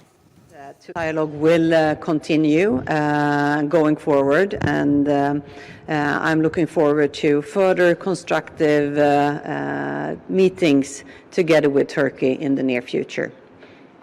But our responses to demands and also questions from Turkey we will take directly with Turkey, and also, of course, sort out any issues or misunderstandings that there might be. We are engaged in a serious dialogue, technically well prepared, with all the relevant parties, in order to find a package deal that will allow for Ukraine to be able to export safely and with security, without undermining its own security, their grain through the Black Sea, and at the same time for the world to have access without impediments to the Russian production of fertilizers and food, that is also essential for global markets in the present situation. And let me remind you that there was a ban of exports until recently. I think that there is progress, but we are not yet there. These are very complex things, and the fact that everything is interlinked makes the negotiation particularly complex. The Kremlin warned today that the European Union's sanctions on Russian oil will hit the global energy market, but said Moscow could reroute export to limit its own losses. EU leaders this week agreed an embargo on Russian crude oil imports that aims to hold 90% of Russia's oil sales into the 27-member bloc by year-end. More than a quarter of Europe's oil came from Russia in 2021, with the EU accounting for almost half of Russia's overall crude and petroleum product exports in 2021. The U.S. will send Ukraine more advanced rocket systems to help it defend itself, President Biden has announced. The weapons long requested by Ukraine are to help it strike enemy forces more precisely from a longer distance. Until now, the U.S. had refused the request out of fear the weapons could be used against targets in Russia. Kremlin spokesperson Peskov said the U.S. was directly and intentionally adding fuel to the fire with its weapons deliveries to Ukraine. Separately, the German government has promised to send an air defense system to Ukraine. There is specifically with regard to weapon systems being provided, the Ukrainians have given us assurances that they will not use these systems against targets on Russian territory. There is a strong trust bond between Ukraine and the United States, as well as with our allies and partners. I'd also say that throughout this aggression, indeed even before, President Biden was very clear with President Putin about what the United States would do if Russia proceeded with its aggression, including continuing to provide security assistance that Ukraine needs to defend itself against the Russian aggression. There was no hiding the ball. We've been extremely clear about this from day one. Secretary General said it well. We can't predict how this is going to play out, when this is going to play out. As best we can assess right now, we are still looking at many months of conflict. Again, that could be over tomorrow if Russia chose to end the aggression. We don't see any signs of that right now. All allies agree that NATO enlargement has been a great success, helping to spread democracy, freedom across Europe for decades. Therefore, we need to sit down, as we always do when there are different views in NATO, and find a way to go forward together. President Putin made a strategic mistake. He totally underestimated the strength and the will and the ability of the Ukrainian people, the Ukrainian armed forces, to defend themselves. And he underestimated the unity of NATO and NATO allies and partners to support. Up next, cost of 12.5 kilogram cooking gas hits 9,400 naira in May 2022.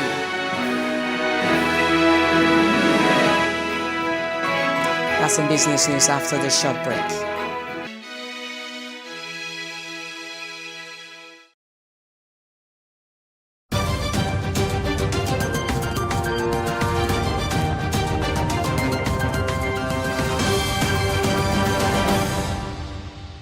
Welcome to Business News. I am Khadijat Balogun. Enrollment for the biometric verification number BVN by bank account owners in the country rose to 54.7 million as of May 29, 2022. According to the data released by the Nigeria Interbank Settlement System, NIBSS, this shows that 3 million new enrollments were recorded between January and May this year. As of December 26, 2021, the enrollment for the number stood at 51.7 million. The NIBSS data also revealed that the BVN database grew by 6 million in the year. Meanwhile, NIBSS data showed that active bank accounts in the country stood at 133.5 million as of December 2021. While there may be multiple accounts linked to a single BVN, industry analysts said there is still a gap between bank accounts and BVN registration, which must be filled. The cost of purchasing a 12.5 kg cylinder of household cooking gas in Nigeria has increased from 7,000 naira in September 2021 to 9,400 naira as at May 31st, 2022. A cursory look at the data shows that the price increased to its highest level in over 3 years. Specifically, a 12.5 kg cylinder of household cooking gas increased to its highest since November 2018. The Nigerian startup ecosystem has been ranked 61st globally and second in Africa on the Global Startup Ecosystem Index by Startup Blink. Nigeria displaced Kenya to spot 62nd and 3rd in Africa. According to the ranking, South Africa is the highest ranked African country at 49th and the only African country in the global top 50. Lagos is the highest ranked African city and only in the global top 100 on the list. The Global Startup Ecosystem Index has been updated annually since 2017 and is a comprehensive startup ecosystem ranking of 1,000 cities and 100 countries. Russian gas flows to Europe fell on Wednesday after Moscow widened European court and altered Danish and German contracts over refusals to accept Moscow's rubles for gas payment scheme. Eastbound gas flows via the Yamal-Europe pipeline from Germany to Poland fell on Wednesday, but were in line with nominations or requests for gas. Exit flows at the Mournau metering point on the German border with Poland stood at over 3 million kilowatt-hours per hour, down from 5.6 million kilowatt per hour the previous day, the data showed. Similarly, nominations for flows into Slovakia from Ukraine via the Velka-Posani border point fell to 36.8 million cubic meters per day from 37.5 MCM on Tuesday, data from the Ukrainian transmission system operator showed. Global stocks fell and bond yields rose on Wednesday while the dollar strengthened as investors fretted over soaring inflation and the impact on global growth from looming interest rate rises. Europe stock 600 turned negative in morning trading, giving up early gains of 0.3%. British stocks FTSE fell 0.2%. To blame were drops in commodity-linked and tech stocks that outweighed gains in banks and consumer shares, with data showing German retail sales fell by more than expected in April as consumers felt the pinch of higher prices. Soaring food and energy costs drove Eurozone inflation to a record high 8.1% in May. Figures on Tuesday showed stoking concern about rates rises not just in Europe, but globally. And that's it on Business News. The news continues.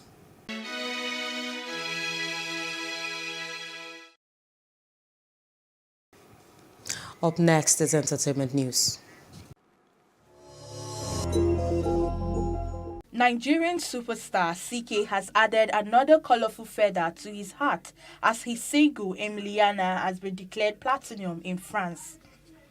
The announcement was made on the Instagram page of Music, which is France's official music certification body. CK achieved wild global success when his single Love 1TT became a TikTok hit. Hollywood actor Kevin Spacey says he will voluntarily appear in a British court over sexual assault charges, adding that he was confident he would prove his innocence.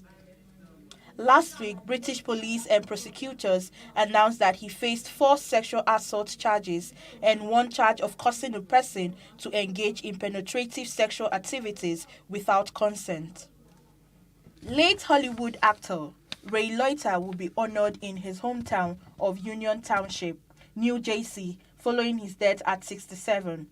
Officials in Union Township are considering naming a youth baseball field in honor of his performance at Shoeless Joe Jackson in the 1989 Classic Field of Dreams. They also said plans would not be finalized until Liotta's family has had time to grieve his passing. The Goodfellas actor died in his sleep in the Dominican Republic. Indians are paying their tribute to popular singer KK, who died unexpectedly on Tuesday night, hours after performing a concert. He collapsed at his hotel in Kolkata City, where he was rushed to a hospital, where doctors announced him dead. The cause of his death hasn't been confirmed yet. Not KK trended on Indian Twitter as fans and colleagues registered their shock and disbelief at the news. He sang hundreds of songs over his career, which began in the 90s. Up next is sport news.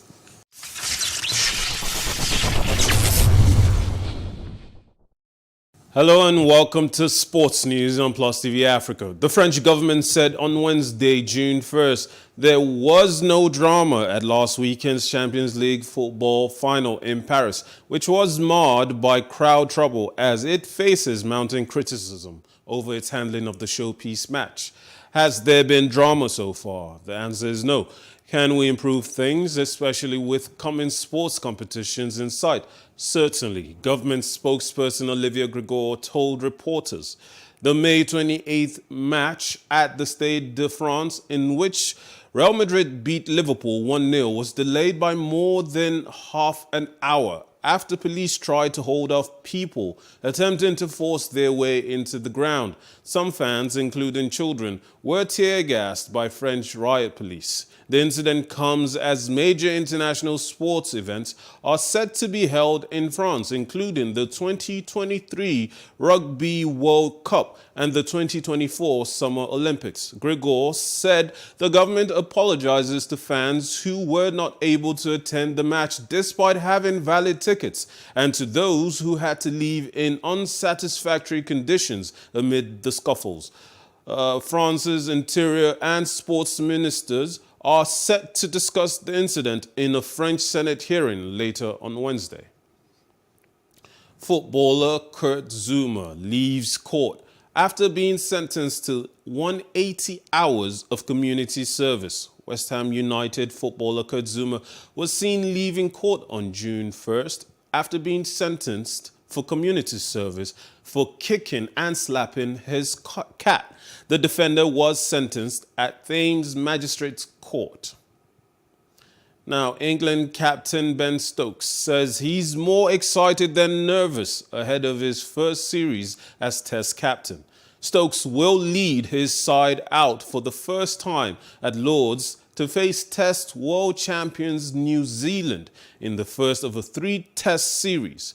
Many have labelled it the start of a new era for English Test cricket, with Stokes also describing the moment as a blank canvas. The all-rounder also commented on the controversial ticket prices that are expected to result in a lot of empty seats at Lord's. The new Test captain said he thinks ticket pricing needs to be looked at, with tickets costing anything from £50 to £160. No, I'm actually not nervous, to be honest. It's just a new responsibility. Also, we're going out there trying to do the same thing that I've done in my 80 games that I've played already, which is to try and win games for England. I've just got a bit more to think about now, but I'm excited. I don't see this as any hinder on what I bring to the team, as a few people have escalated at that it might. But I'm just very, very excited to get going, and just. No nerves, it's just more excitement, or obviously it's going to be a very proud moment, but it is what it is. Yeah, it's gone really well. Obviously it's great to get everyone together, and obviously the first time we've officially met Baz rather than it being on a Zoom call. So yeah, it's been good getting everyone together. Everyone's obviously really excited, and what a great place to start at home cricket at Lord's. So everyone's in good fettle, yeah. Has it felt different? No, not particularly, really. And that's all the sports news we have for you for now. Join us next time. My name is Mikhail Tinubu. Have a good night.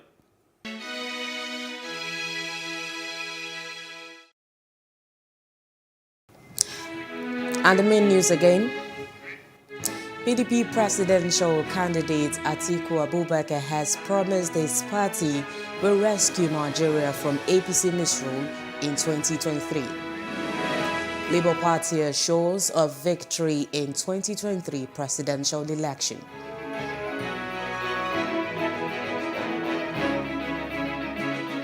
WHO has recorded over 550 cases of monkeypox so far, suspecting environmental factors. That's the news now. For more stories, please follow us on our Facebook, Twitter, and Instagram. Do subscribe to our YouTube channel at Plus TV Africa and Plus TV Africa Lifestyle. I'm Olamide Adeyemi. Many thanks for watching.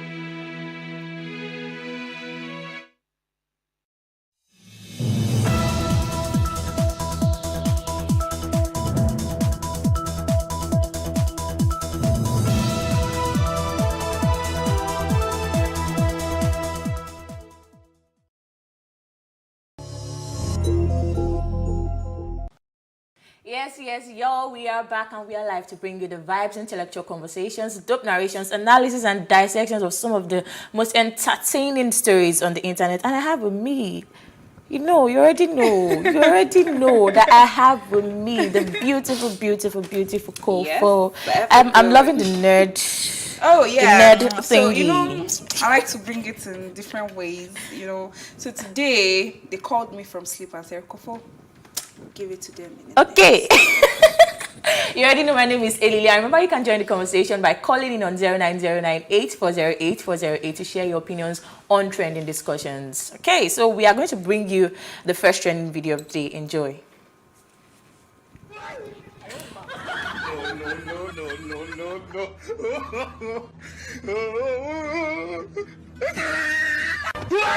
I hold him up. Why are you running? I hold him up. I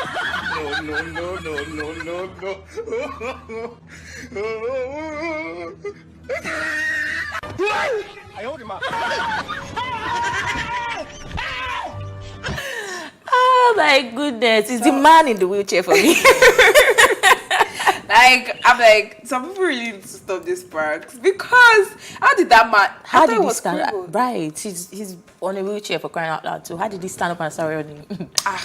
It is a miraculous prank. It's funny how Nigerians or Africans, I don't know, once we don't need to hear what's happening. We're already running because it's my head before my eyes. No, as some kind, it's a miraculous prank. It's a miraculous prank. Like, and the Holy Spirit touched him and he walked. Okay, hallelujah. Wow, there's this saying that's in Yoruba that says, that is a word that has been declared before does not kill a crippled man. So if you want to hear that, because something is happening, right now. Carry your wheelchair and start running. But in this situation, the man, it was not crippled. But what do people do? We see a lot of these things happen. We see it turns out that someone that is a beggar is not really a beggar. Yeah, they're not really crippled or they're not really blind or something like that. Is it in situations like that? Can you understand why they do things like that? The country is hard, my dear. So one way or looking another, at it because they've chosen that path. Yeah. What are people in higher class who are actually doing things to deceive other people just to make money? Yeah. Do you understand? So it's just the same thing for everybody. Anyhow you want it, up or down. Just get the bag. Everybody's chasing that bag. So get the bag. Right. Yes, you have to get the bag. Anything to get the bag. Anyhow. Except from other bad things. I'm not saying you should deceive people. I'm just saying to an extent we understand. That's just it. Because it's easier to draw sympathy when you are in such situations than me. If I'm walking and I'm very well and I'm very okay, and a crippled man asks you, I ask you, I feel most likely you give it to the crippled man. So I feel it's because we are more inclined to be sympathetic with people like that. So they just go that way because, like you said, country hard. Daily